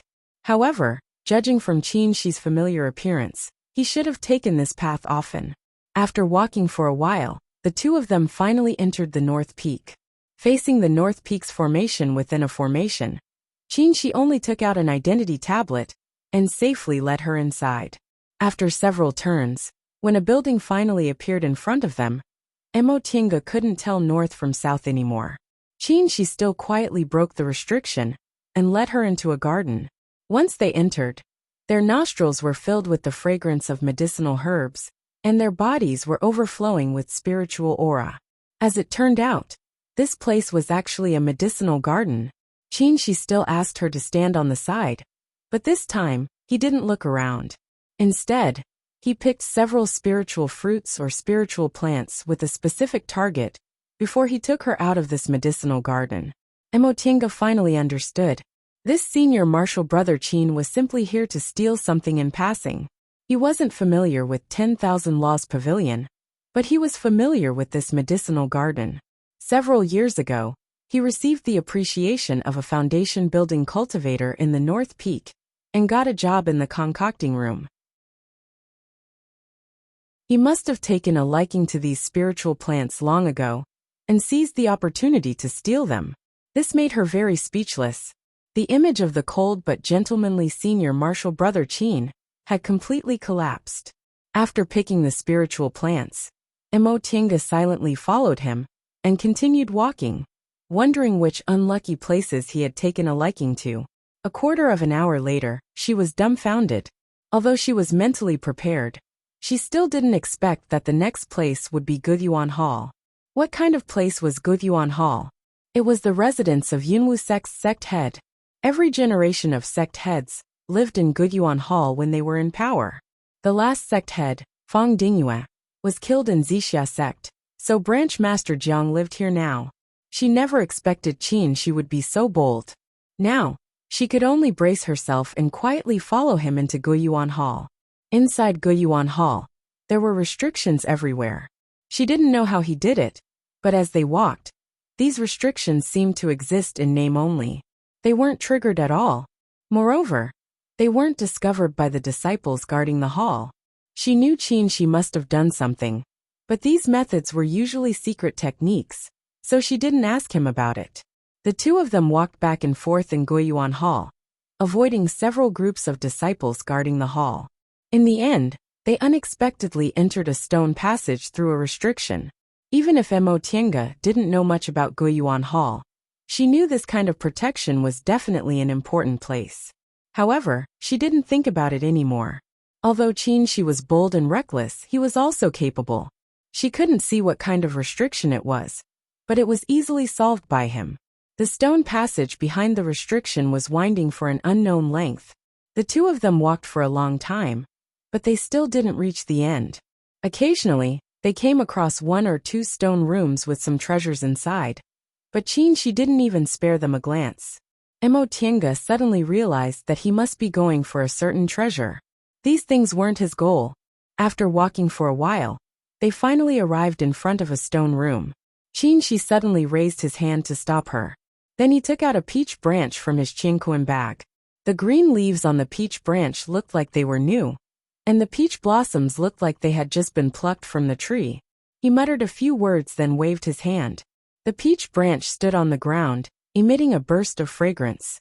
Then a barrier slowly appeared around the two of them. Senior Marshal Brother Qin? Mo Tiange called out in a low voice. She just raised his index finger, signaling her not to speak. The two of them stood in the passageway of the stone room for a while. Then, Mo Tiange heard voices coming from the stone room. Senior Marshal Brother Lin, what do you think of this 9 dragons cauldron? This voice, it's Branch Master Jiang. Mo Tiange raised her head to look at Qin Shi, hoping he could explain what he was doing. Branch Master Jiang was here, and there seemed to be another core formation cultivator. Were they courting death by squatting here? However, Qin Shi just shook his head at her without saying anything. After a moment of silence, they heard another voice. This person said bluntly, "What do you want?" Branch Master Jiang let out a hollow laugh and said, "Senior Marshal Brother Lin, you're now the Branch Master of Jindao School, and I'm the Master of Mount Yunwu. We're in the same situation, so we should be more intimate." The other person snorted. This old Taoist doesn't dare to be mentioned in the same breath as Branch Master Jiang. You're the great hero of Zixia sects merging with Mount Yunwu. I, Lin, am just an old Taoist who doesn't know how many years I have left to live. I'm afraid I'll shorten my lifespan if I get too close to you. His words were sarcastic. Mo Tiange felt that this voice and attitude seemed a bit familiar. Right. Wasn't the Taoist who led Jindao School's team during the foundation building pill trial the branch master of Jindao School? Mo Tiange also heard some gossip about this matter later. This Taoist Lin was the former head of Jindao School. Later, when his lifespan was about to end, he passed on the position of head to school head Jin. Unexpectedly, Jindao School suffered a great disaster due to the change in Zixia sect, and school head Jin and several core formation cultivators died. Jindao School was really weak and couldn't compete with Zixia sect, so the former head could only plead with Zixia sect. Jindao School voluntarily joined Zixia sect and asked them to stop the purge. Later, Zixia sect felt that his reputation was high enough, and his lifespan was about to end. Since he could buy people's hearts and wasn't afraid of any mishaps, Zixia sect appointed him as the branch master of Jindao School. This retired former sect head could only stand in front of the storm again. This branch master Lin only became the branch master appointed by Zixia sect for the sake of the other disciples of Jindao School. So he naturally looked down on branch master Jiang, who relied on Zixia sect and betrayed Yunwu sect. His words were also extremely harsh. However, because of his extremely high reputation, even Zixia sect respected him very much. So branch master Jiang didn't dare to offend him. At this point, they obviously didn't see eye to eye. Sure enough, branch master Jiang only chuckled, then changed the topic. I won't hide it from Senior Marshal Brother Lin. Junior Marshal Brother has encountered a difficult matter and wants to ask Senior Marshal Brother Lin to help me. Branch Master Lin didn't seem surprised at all. Is it about that great-grandson of yours who had ill intentions towards a female disciple of your school and lost his life? Yes, the person who killed my great-grandson was unfortunately rescued by someone. That person was. When she heard this, Emotinga suddenly felt her head go numb and her body went limp. She gently propped her up against the stone wall and heard Branch Master Lin's voice coming from inside the stone room. Branch Master Jiang, I can't accept this 9 dragons cauldron of yours. Branch Master Jiang hastily said, Senior Marshal Brother Lin, I'm not asking you to kill that person. I just want you to trap him, so I can have a chance to take revenge. Branch Master Lin only snorted coldly. There's no need to mention this matter again. Even if I have that ability, I won't do it. Do you think I don't know that there's a nascent soul cultivator behind this person? Senior Marshal Brother Lin, Xianqing School is thousands of miles away. Branch Master Jiang. Branch Master Lin suddenly shouted fiercely. You should take revenge on your own. Do you want to bring calamity upon my Jindao school? I can't accept this 9 dragons cauldron. We don't see eye to eye, so let's call it a day. There's no need to see us off. Not long after he finished speaking, the stone room's door was suddenly opened. An old Taoist angrily walked out, followed by Branch Master Jiang. He was angry but didn't dare to turn hostile. The two of them left as if they couldn't see Qin Shi and Emotinga, who were stuck against the stone wall. However, before Branch Master Lin left, he seemed to cast a glance in their direction. After a while, Branch Master Jiang turned around with an angry expression on his face. However, when he stepped into the stone room, he discovered that a young man was already standing inside. With an aghast expression, he immediately took out his magic weapon and shouted, Who are you? The young man showed a faint smile but didn't answer. He leisurely took out a sword from his Qingquan bag and unsheathed it. The sword was completely golden, and flames were dancing on its blade. Its momentum was astonishing. 3 Young Real Fire Sword. Your.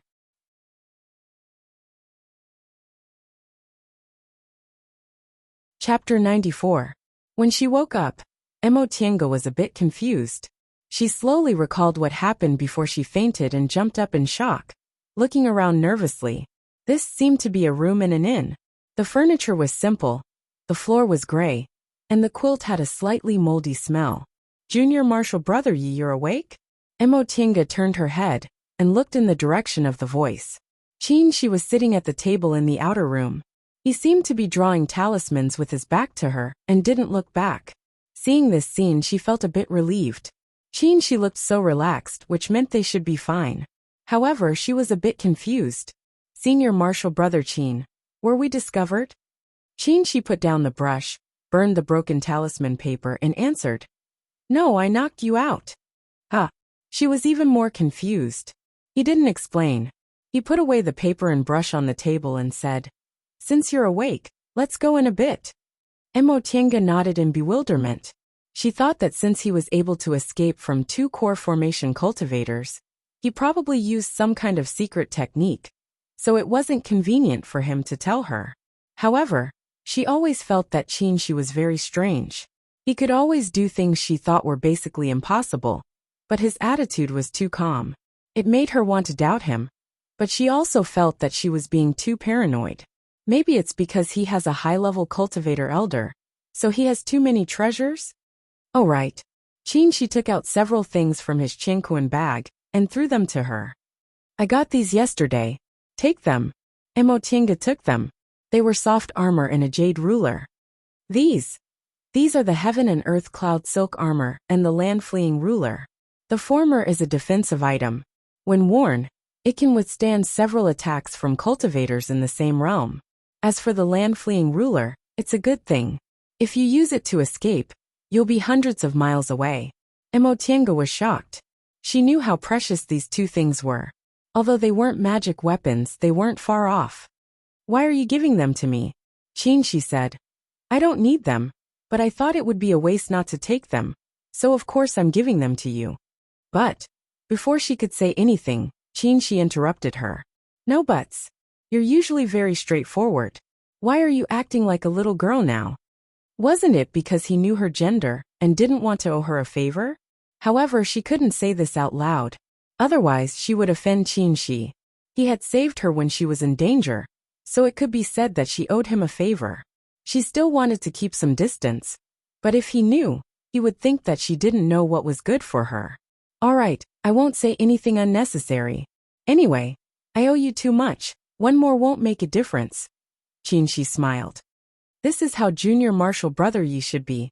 Oh, I'll go out first. You can tidy up a bit and come out when you're done. Okay, got it. A moment later, the two of them walked out of the inn. Mo Tiange discovered that they were still at the foot of Mount Yunwu. She thought to herself that this senior martial brother Qin really came from a prestigious family, and his courage was too big. Before he left, he turned around to look at Mount Yunwu. The north and south peaks towered into the clouds and were surrounded by lingering spiritual aura. Once upon a time, this was the place she had strived to enter, but now, she was desperately trying to escape. Junior brother Yi, is there anything you can't let go of? Mo Tiange was silent for a while, then shook her head. It's not that I can't let go. I just want to remember those people I know. Unfortunately, it's not convenient to see them right now. Qin Shi said, don't worry. Although senior martial brother Lu hasn't built his foundation yet, he's received the favor of a senior from the sect, so his future is bright. I heard that junior martial sister Morong's cultivation is also going very smoothly. She has the support of her clan, so presumably, she also has a high chance of building her foundation. Is that so? She murmured, but then she remembered Jiang Shanghang and wondered whether he had escaped or not. Forget it. Right now, she couldn't even take care of herself, so let's just leave it to fate. If we're fated, we'll definitely meet again in the future. Senior martial brother Qin, let's go.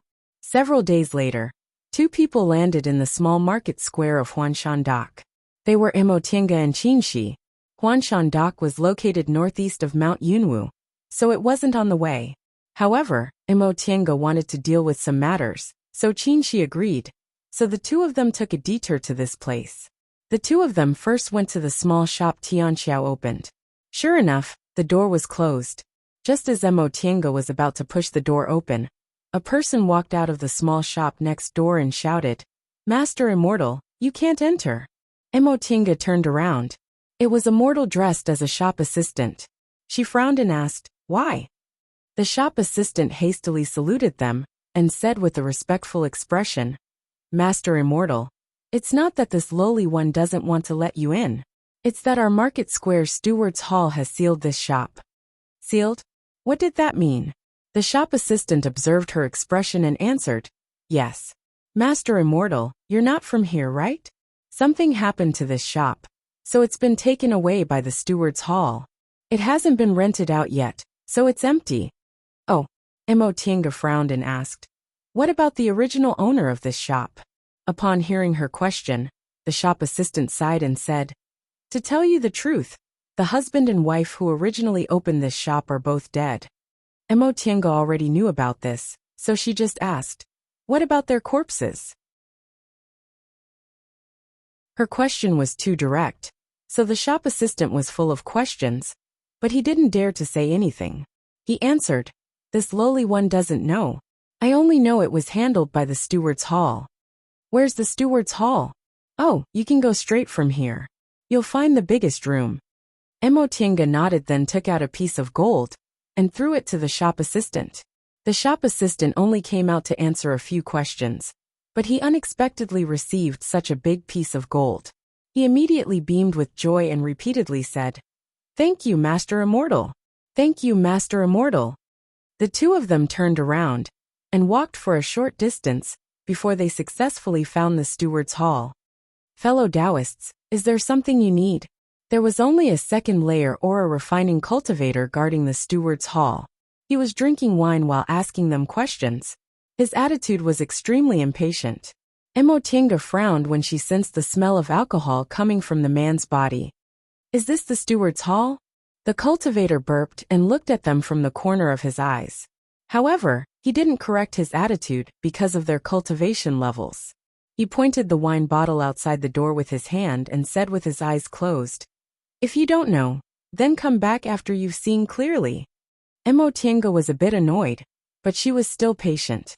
Just as she was about to ask, she took a step forward, threw a handful of spirit stones on the table, and said coldly, "We have something to ask you." Upon seeing the spirit stones on the table, the man's eyes immediately lit up. When he finished speaking, his attitude immediately changed. Not only did he put down the wine bottle, but he also stood up and politely saluted them. "What do you want to ask?" "I'll definitely tell you everything I know." Mo Tiange was speechless upon seeing this man's completely different attitude. This manager's market square's eyes were really opened only when he saw money. He clearly knew their cultivation levels were much higher than his, but he was indifferent to them. Now that he saw money, he immediately became polite. Mo Tiange directly asked, "A few days ago, a husband and wife died in your market square. May I ask where their bodies are?" Upon hearing her question, the man pondered for a moment, then answered, "Fellow Taoist, you're talking about the one surnamed Meng, right?" Mo Tiange nodded. "Yes. How did you deal with their funeral?" "About that." The man raised his eyes and carefully sized her up. "May I ask how fellow Taoist is related to them?" "Relatives." Upon hearing Mo Tiange's answer, the man cast a somewhat guilty glance at her and said, "Fellow Taoist, we never heard that brat surnamed Meng had any relatives." Mo Tiange frowned and said bluntly, "Sir, you only need to tell us where their bodies are." The cultivator looked at the spirit stones on the table, then finally answered, "Fellow Taoist, we really didn't know they had relatives, so we burned them according to our usual practice and buried their ashes in the back of the mountain." Mo Tiange's heart sank. "So you're saying the bodies are gone?" "Not really." Upon seeing her cold expression, the man answered honestly, "You can still find them if you want, but they're all buried in the ground, so you can't tell which part is the soil and which part is the ashes." "Fellow Taoist?" Mo Tiange took a deep breath, then turned around and walked away. She didn't want to stay here any longer and think about killing this man with her sword. She caught up to her and called out, "Junior Marshal Brother Yi." Mo Tiange paused for a moment to calm her anger. She just wanted to deal with Tianxiao's funeral and bring her husband's ashes back to Mo family's village if she had a chance in the future. "Junior Marshal Brother Yi, who are you looking for in the end?" Mo Tiange was silent for a while, then answered, "My cousin.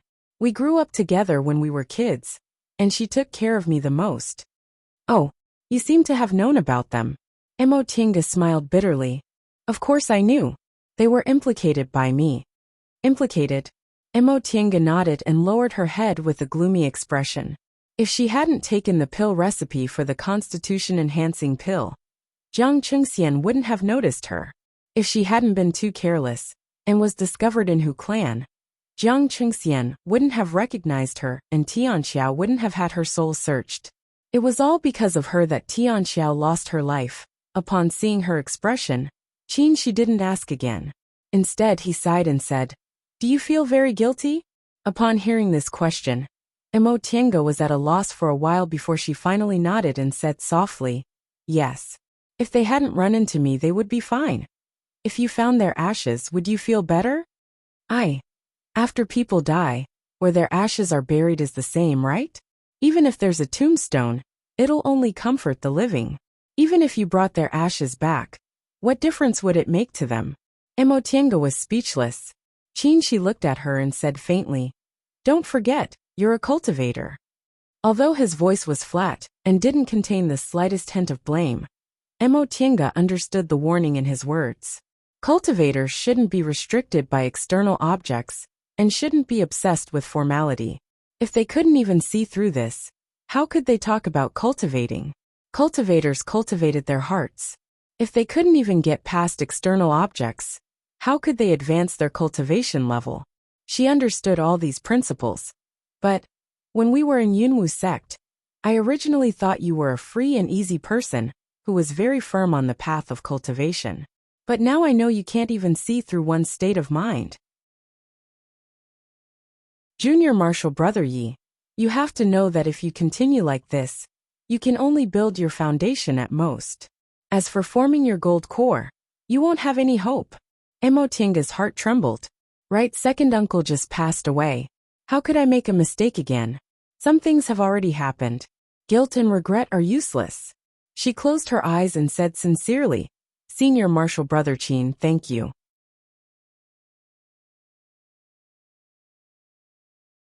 Chapter 95. Standing on the flying sword, Emotienga looked down at the ground. The mountain peaks gathered together, the clouds billowed furiously, and the mountains stood towering. This was West Kunwa's Mount Taikong, the main gate of Xianqing School. If she hadn't been to Tiandao sect and seen Mount Yuhing and Demonic Mountain, she would have been shocked by the scenery under her feet. Compared to such a lofty and rich spiritual aura, Mount Yunwu was simply not worth mentioning. Even Zixia sect, which she once exclaimed in admiration, now seemed to be petty. Mount Taikong was several thousand feet high. Although it wasn't as high as Demonic Mountain, it was one of the rarest peaks she'd seen along the way. Its main peak was the highest, and it was surrounded by 6 other peaks of similar height. Countless roof tiles and eaves were hidden in the forest, and there were also hundreds of disciples neatly lined up in the square, learning martial arts.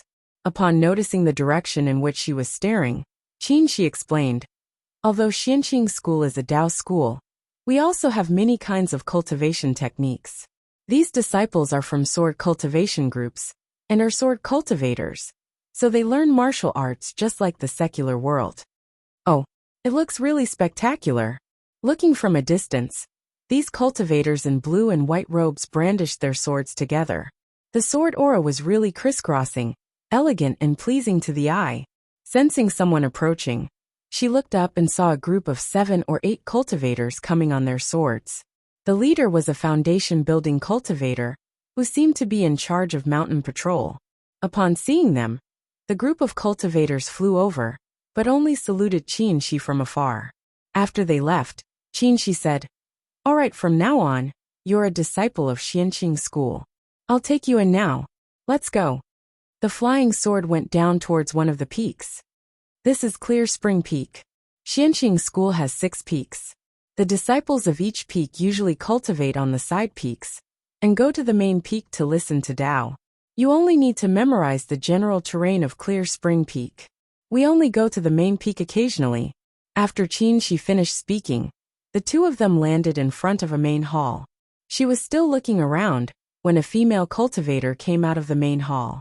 As soon as she saw them, she looked pleasantly surprised and was about to call out, Fengxue, come here. The female cultivator swallowed the words she was about to say back into her stomach. Full of questions, she walked over and bowed. Qin first said to Emotienga, This is our Clear Spring Peak's supervising disciple, and also Martial Uncle Xuanin's inner disciple Luo Fengxue. Right after he said that, he said to Luo Fengxue, It's been 3 years, but you still haven't built your foundation? Upon seeing his expression, Luo Fengxue blinked her eyes, then very cleverly called out, Martial Uncle. Qin showed a faint smile and said, Yes, now you have to call me Martial Uncle. Oh, Luo Fengxue's eyes wandered back and forth. She then said with a smile, Martial Uncle, why did it take you so long to come back? Grandmaster misses you very much. Qin didn't answer. Instead, he pointed at Emotienga and said, This is the junior marshal's sister who just entered the school. Take her to the register first. Later, we'll make arrangements. Oh, I see. Luo Fengxue looked at Emotienga with doubt on her face. In the end, she just smiled and said, Junior marshal sister, what's your name? This was the first time someone called her junior marshal sister. And Luo Fengxue happened to be wearing men's clothes. For a moment, Emotienga didn't know how to greet her. In the end, she could only answer first. Senior Marshal Sister Luo, my name is Emotienga. Tienga. Luo Fengxue called her name. She immediately pulled Emotienga's hand affectionately and said, Don't call me Senior Marshal Sister. Everyone calls me by my name. You can also call me Fengxue. This, seeing that Emotienga was completely at a loss when faced with Luo Fengxue's enthusiasm, Qin couldn't help but smile. He said, Junior Marshal Brother Yi, I'll report your matter to Grandmaster first. You can go with Fengxue. He then said to Luo Fengxue, Fengxue, I'll leave her to you. You have to do your job well. Luo Fengxue smiled and said playfully, I know. Martial uncle, you haven't come back for a long time. You should go and pay your respects to Grandmaster first. I'll take good care of her. Facing the lively Luo Fengxue, Qinshi seemed to be somewhat helpless. Without saying anything, he waved his hand and left. Mo Tiange watched as his figure disappeared. He didn't say anything else to her, and didn't look at her again. Mo Tiange's mood was a bit complicated. The journey from Mount Yunwu to Xianqing School was almost across the entire Kunwu mountain range. They walked for 2 whole months. During these 2 months, the two of them had become many times closer. Perhaps it was because Qinshi had been taught by a famous teacher since he was a child. But his knowledge was extensive. Not only did he tell her a lot of cultivation insights, but he also talked about a lot of things he had seen. In fact, his temperament wasn't as cold as it was when they first met. On the contrary, he was gentle and polite. When he talked, he made people feel like they were bathing in a spring breeze. Moreover, he helped her a lot. When she realized that she was starting to rely on him, she realized that the situation wasn't good. She made a prompt decision and distanced herself from him. Qinshi came from a prestigious school, and he also had a high-level elder. Even if they performed dual cultivation together, with her aptitude, she definitely wouldn't have any hope. So why should she be delusional? Therefore, when she realized that she was a bit moved, she rationally cut it off. This was the first time she developed a different kind of feeling towards a person. Even she herself was surprised that she could make such a rational decision. However, she didn't feel like she was struggling, because she never had such firm confidence that she would go further on the path of cultivation. Qinshi approached the highest Immortal's Cave on Clear Spring Peak. Although it was called an Immortal's Cave, it would be better to call it a palace. Although it was located in the belly of the mountain, the entrance was completely palace-like. When the disciple guarding the entrance saw him, he called out in surprise, Martial Uncle Shoujing, you're back. He nodded and asked, Is Grandmaster here? The disciple answered, He's here. Please come in. After stepping through the entrance, they saw that the ground inside was paved with spirit jades, and the walls were made of strange stones. Although it wasn't dazzling with gold and jade, it had an indescribable air of nobility. Inside the main hall, a middle-aged man wearing a golden crown and a king's robe was reclining on a dragon-carved bed. A woman was massaging his legs while another woman was peeling grapes for him. This middle-aged man, who looked like a secular emperor, was actually a nascent soul cultivator. After he swallowed the grapes the beauty brought to his mouth, he finally took the time to look at Qinshi. Where did you go this time? You actually didn't come back for 3 years. Huh. You recovered your cultivation level? Qinshi ignored the man's behavior, which was like that of a secular, incapable emperor. He picked up a chair, sat down and poured himself a cup of tea. What else could I have done? Of course, I was looking for spiritual medicines to treat injuries. I also took the opportunity to look for some body-refining techniques in preparation for my nascent soul formation. The man raised his eyebrows. That's more than that, right? You obviously brought back a little girl. What, are you finally tempted by her? Do you think I'm like you? Qinshi said bluntly. He then frowned and said, How did you know she was a woman? She clearly. Do you think you can hide from my eyes that have seen countless women just by wearing men's clothes? Oh no, it's my divine sense. After talking to himself for a while, the man swallowed another grape and comfortably changed his posture. He stared at Qinshi and said, Tell me, since you brought her back, she's definitely not an ordinary woman. What's going on? Qinshi didn't argue with him anymore. He thought for a while and said, Master. If Mo Tiange heard the way he addressed her, she would definitely understand his real identity. Clear Spring Peak was Patriarch Jinghe's cultivation place.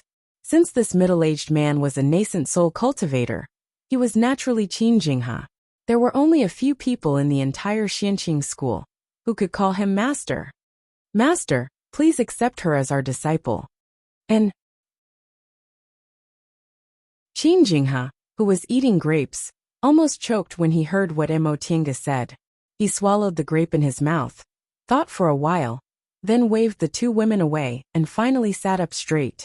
You want me to accept her as my disciple? Who's this woman? She's actually worthy of your attention? She didn't answer the latter question. He only said, I just want you to accept her as your registered disciple. I'll take care of everything else. Tell me who she is first. She had no choice but to tell him. Do you remember someone entrusted an orphan to me 20 years ago? Jinha, who didn't look like a nascent soul cultivator at all, but more like a fatuous and mediocre monarch in the secular world, thought for a while and understood. Oh, so she's that family's girl. Alas, I'm really disappointed. I thought you were enlightened. He then lay back down, but this time, he didn't have a beauty to serve him, so he used a spell to peel the grape. Seeing his behavior, she felt even more helpless. Master, the man said discontentedly, I'm your granduncle and also your master. Can't you be a bit more respectful? Can you blame me for being disrespectful? She wasn't polite at all. Look at yourself. Do you look like an elder? You brat. The man jumped up. You're obviously taught by me, so why are you acting like those smelly old Taoists? Who said that cultivators have to be pure in heart and few in desires? Only by wholeheartedly cultivating can one achieve success? Didn't I, your master, cultivate to the middle stage of the nascent soul realm? I'm just talking about acting like an elder. I didn't. Do you think I don't know what you're thinking? Smelly brat. You just came back, but you're already making me angry. She was about to explain, but he was retorted. He could only take back what he wanted to say and spread his hands. Fine, whatever you say. Who told you to be an elder? In any case, he was already used to it. That's more like it. He continued to eat grapes with satisfaction. After a while, Jinha said, Tell me your plan first. I remember the disciple you sent 10 years ago brought back news, saying this girl really has a pure constitution? She nodded. Correct. In fact, her spiritual roots aren't good, but she's very diligent and has a good perception. With some nurturing, she might be able to become useful. Become useful? Are you talking about the core formation realm? Jinha shook his head. Don't use your example on other people. Brat, you have double spiritual roots, so you won't be burdened by your aptitude. I remember that child has 5 spiritual roots, right? For a cultivator with 5 spiritual roots, no matter how diligent she is, and how good her perception is, it'll be very difficult for her to achieve anything. If she can build her foundation, she'll already be thanking the gods. She didn't refute him. Master, since you think so, how about we make a bet? You said she can build her foundation at most, but I said she can definitely form her gold core. Jinha, who was sitting on the bed, stopped and looked at him thoughtfully. Where do you get your confidence from? Not to mention a cultivator with 5 spiritual roots. There are many cultivators with double spiritual roots, like you who are stuck in the foundation building realm. You said she can definitely build her foundation. Did you discover something? She shook his head and only said one word. Intuition. Jinha paused and curled his lips disdainfully. Forget it. Don't forget. No matter how awesome you are, you're only in the middle stage of the core formation realm. How can you compare to me in sensing the mandate of heaven? She sneered at him. Master, are you really that awesome? I remember you said it would take me 200 years to advance to the core formation realm. What happened in the end? It only took me 70 years to form my gold core. I'm afraid I'll form my nascent soul in 200 years. Jinha's face reddened, but in the next second he said confidently, There are errors in sensing the mandate of heaven, okay? Don't be complacent. Forming your nascent soul in 200 years? How many years has it been since someone appeared in the celestial pole? I'm telling you, don't think forming your nascent soul is as easy as forming your gold core. Back then, I was already a genius, but I only formed my nascent soul when I was almost 400 years old. Then master, you're betting she can't form her gold core. The topic changed too fast, so Jinha paused for a moment and said angrily, Who said I was betting with you? Brat, go away. You're always scheming against me. Wait. I want to ask you what you want to do with her, not discuss her future with you. Don't change the topic.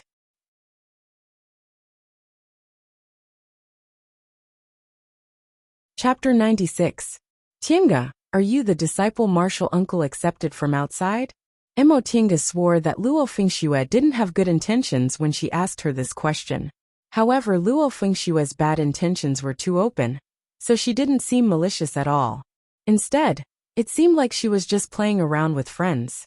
Emotinga didn't know what to do. Ever since she was a child, she only had a little girl's friendship with Tianxiao.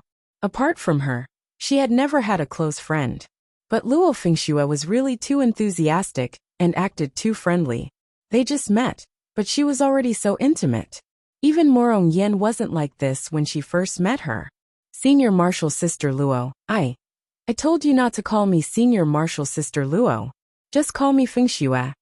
But those disciples just now all called me that. Because I'm not familiar with them. I'm not familiar with you either, okay? Emotinga swallowed her words in time. Luo Fengxue approached her again with a curious expression on her face. I seem to have heard Martial Uncle call you Junior Martial Brother Yi just now? What's going on? How was he supposed to explain the connection between these two things to others? But facing Luo Fengshue's curious and harmless expression, she couldn't refuse. Because Senior Martial Brother Qin. Ah! Luo Fengxue screamed, startling Emotinga so much that she almost dropped the sect identity tablet she just received. Luo Fengxue grabbed her and shouted, Senior Martial Brother Qin? Her voice was so loud that the people passing by all turned to look at her. Luo Fengxue pulled her to a corner and whispered, Did Martial Uncle go to some cultivation group? Emotinga nodded. Seeing Luo Fengshue's reaction, she carefully worded her words. I was originally in East Kunwu. I entered a cultivation group through the Immortals Assembly and met Senior Martial Brother Qin there. Oh, Luo Fengxue calmed down a bit and asked again. Martial Uncle called you Junior Martial Brother. Have you been pretending to be a man? There was nothing to hide. In Xianqing School, there was Master Taoist Shoujing who knew most of her secrets, and Qin Shi who heard about her experiences. These things would be known sooner or later. Luo Fengxue thought about it and temporarily accepted this explanation. Then why did Martial Uncle bring you back? Because, Senior Sister Luo, it's a bit complicated. Can we talk about it later? Luo Fengxue was stunned. Once she saw Emotinga's expression, she chuckled and said, I almost forgot. You came from afar, so I should let you rest after you finished your business. We're done with the registration. Let's go get some clothes and ask where you'll be staying. Let's go.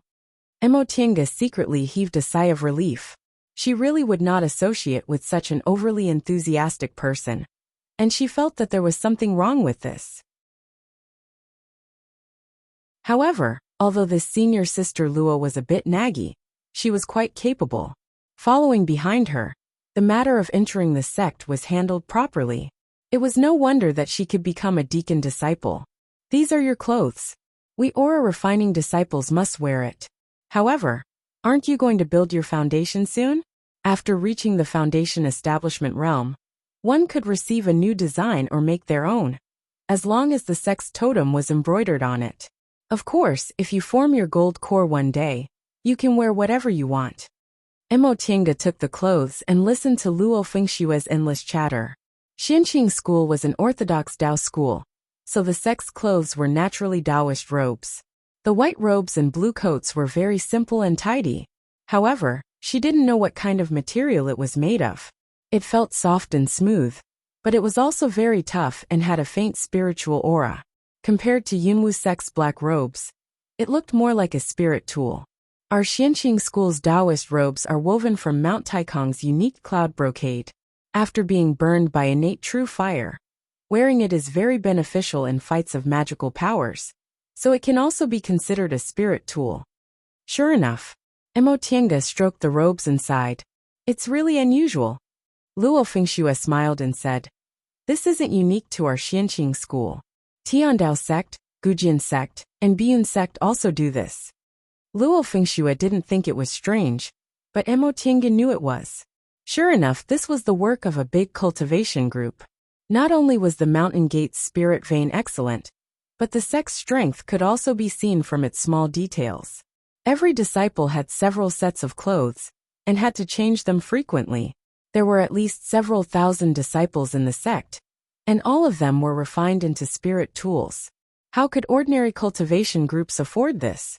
After they finished collecting their belongings, Luo Fengxue was just about to take Imo Tiange to ask about her living arrangements when someone came to send her a message.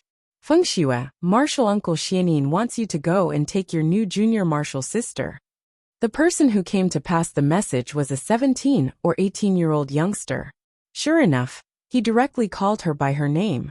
Got it.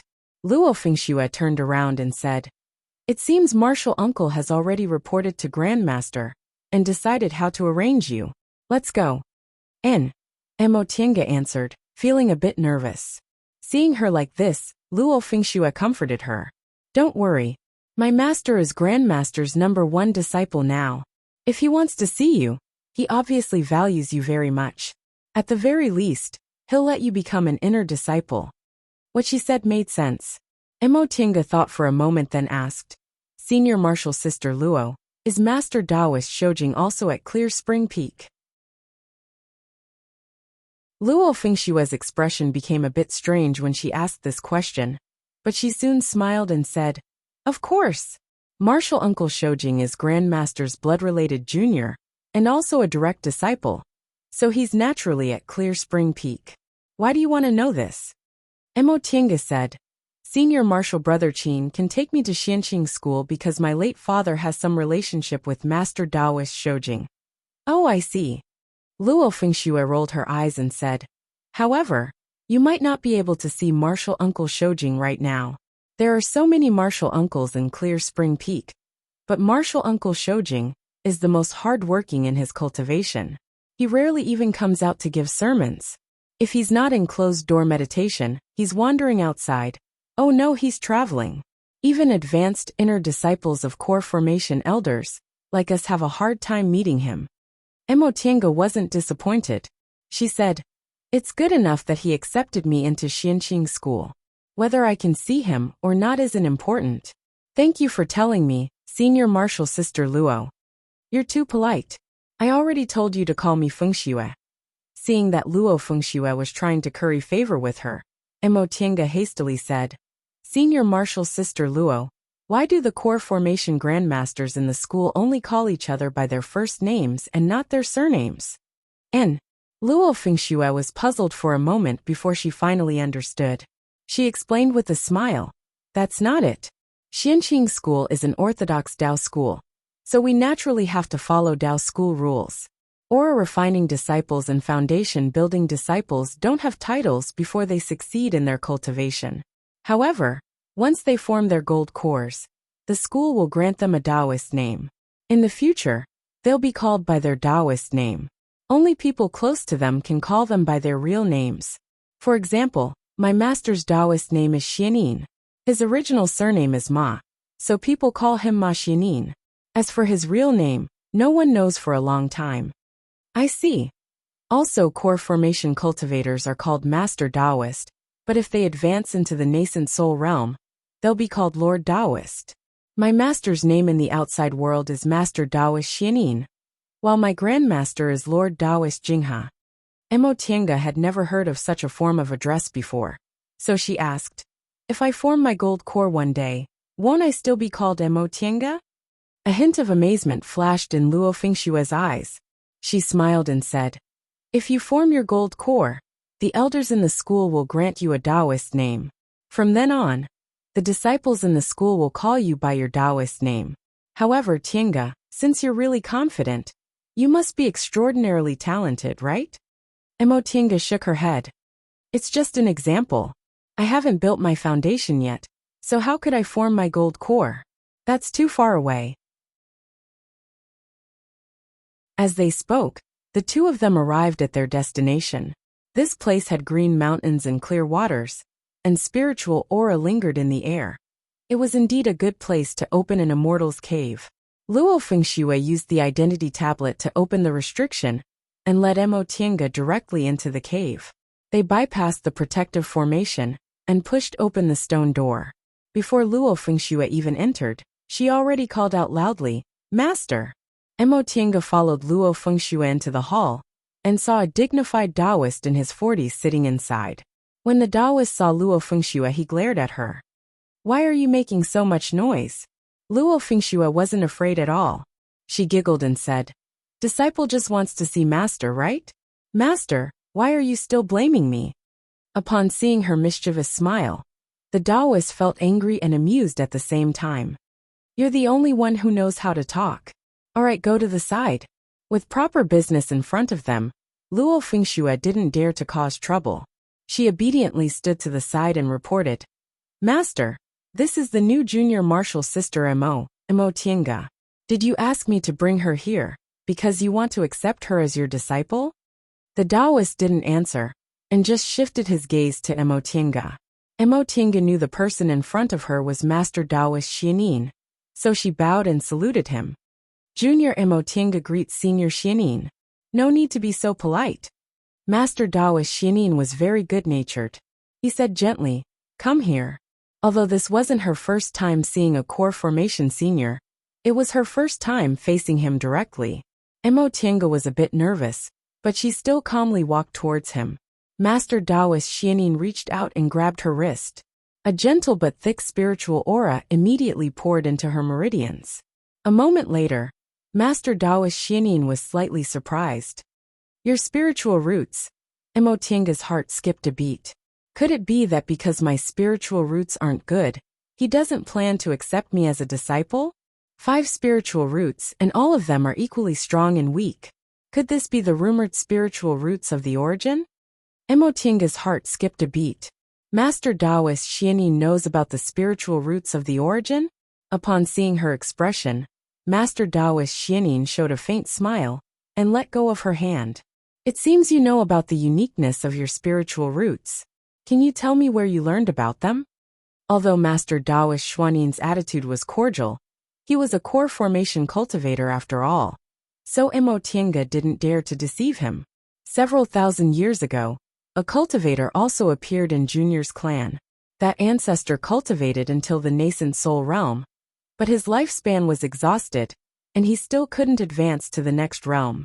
Thus, before he passed away, he left a wisp of his primordial spirit in the clan. Junior has spiritual roots, so the restriction my ancestor left behind was triggered. Junior then passed on the cultivation technique and told Junior that my spiritual roots are the spiritual roots of the origin. So that's what happened. Master Taoist Xianin stroked his beard and nodded. Your ancestor lived several thousand years ago, so it's no wonder he knows about the spiritual roots of the origin. Mo Tiange carefully observed Master Taoist Xianin's expression. After pondering for a moment, she asked, Ever since Junior set foot on the path of immortality, I've always wanted to know about the spiritual roots of the origin. Since Senior knows this is the spiritual roots of the origin, do you know about its mysteries? Master Taoist Xianin stared at her and shook his head regretfully. Many years ago, my master mentioned the spiritual roots of the origin by chance. It seems there's something special about it, but I don't know what it is. Mo Tiange couldn't help but feel disappointed when she didn't get an answer. Master Taoist Xianin smiled and said, Let's not talk about this first. Mo Tiange, I asked Fengxue to call you here because I wanted to talk about you entering the school. Upon hearing him mentioning business, Mo Tiange immediately adjusted her mood and said respectfully, Senior, please speak. Master Taoist Xianin's expression became serious. He stared at her and asked solemnly, Mo Tiange, since you entered Xianqing School, Lord Taoist Jinghe of Clear Spring Peak wants to accept you as his registered disciple. Are you willing? The one who cried out involuntarily was Luo Fengxue, who had been standing on the side. She stared at Mo Tiange in astonishment.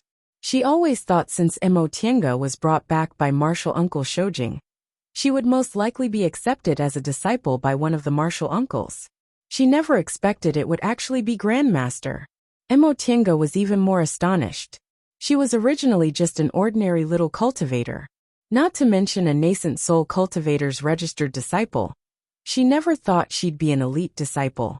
On this trip to Xianqing School, out of respect for Master Taoist Shoujing, Xianqing School was already very kind to accept her. She never expected. Could it be that Xianqing School still had ulterior motives towards her? Emotinga. Junior is here. She calmed herself down, but she still couldn't hide her nervousness. Upon seeing her expression, Master Daoist Xiaonin smiled and said gently, "Don't think too much. Master only accepted you as a registered disciple out of respect for junior martial brother Shoujing. Before you form your gold core, you'll be taught by me, and your seniority will be the same as mine. If you form your gold core one day, Master will officially accept you as his inner disciple." This explanation calmed Emotinga down. Her identity was the same as Luo Fengshue's. Master only gave her a brighter future. In the future, if she really formed her gold core, it would be very normal for a nascent soul cultivator to accept her as a disciple. However, she also knew that being a nascent soul cultivator's registered disciple was currently an enormous honor for a small aura-refining disciple like her. She immediately brushed off her robes, knelt down and said respectfully, "Senior is accepting me as a disciple on behalf of Master. Please accept this junior's master-disciple ceremony." Master Daoist Xiaonin watched with a smile. It was only after Mo Tiange respectfully kowtowed 3 times that he helped her up. "From now on you'll be with Fengxue. As for how to address me, you can call me Martial Uncle. I hope one day, you can call me Senior Martial Brother." You're tuning in to the Li Mei's Sword of Destiny YouTube channel. We're so grateful for your support, and don't forget to subscribe to join us on this incredible journey through captivating stories. Your generosity through donations truly makes a world of difference, as it's the primary source of revenue that allows me to expand and enhance this channel for you. Thank you from the bottom of my heart for being a part of this adventure.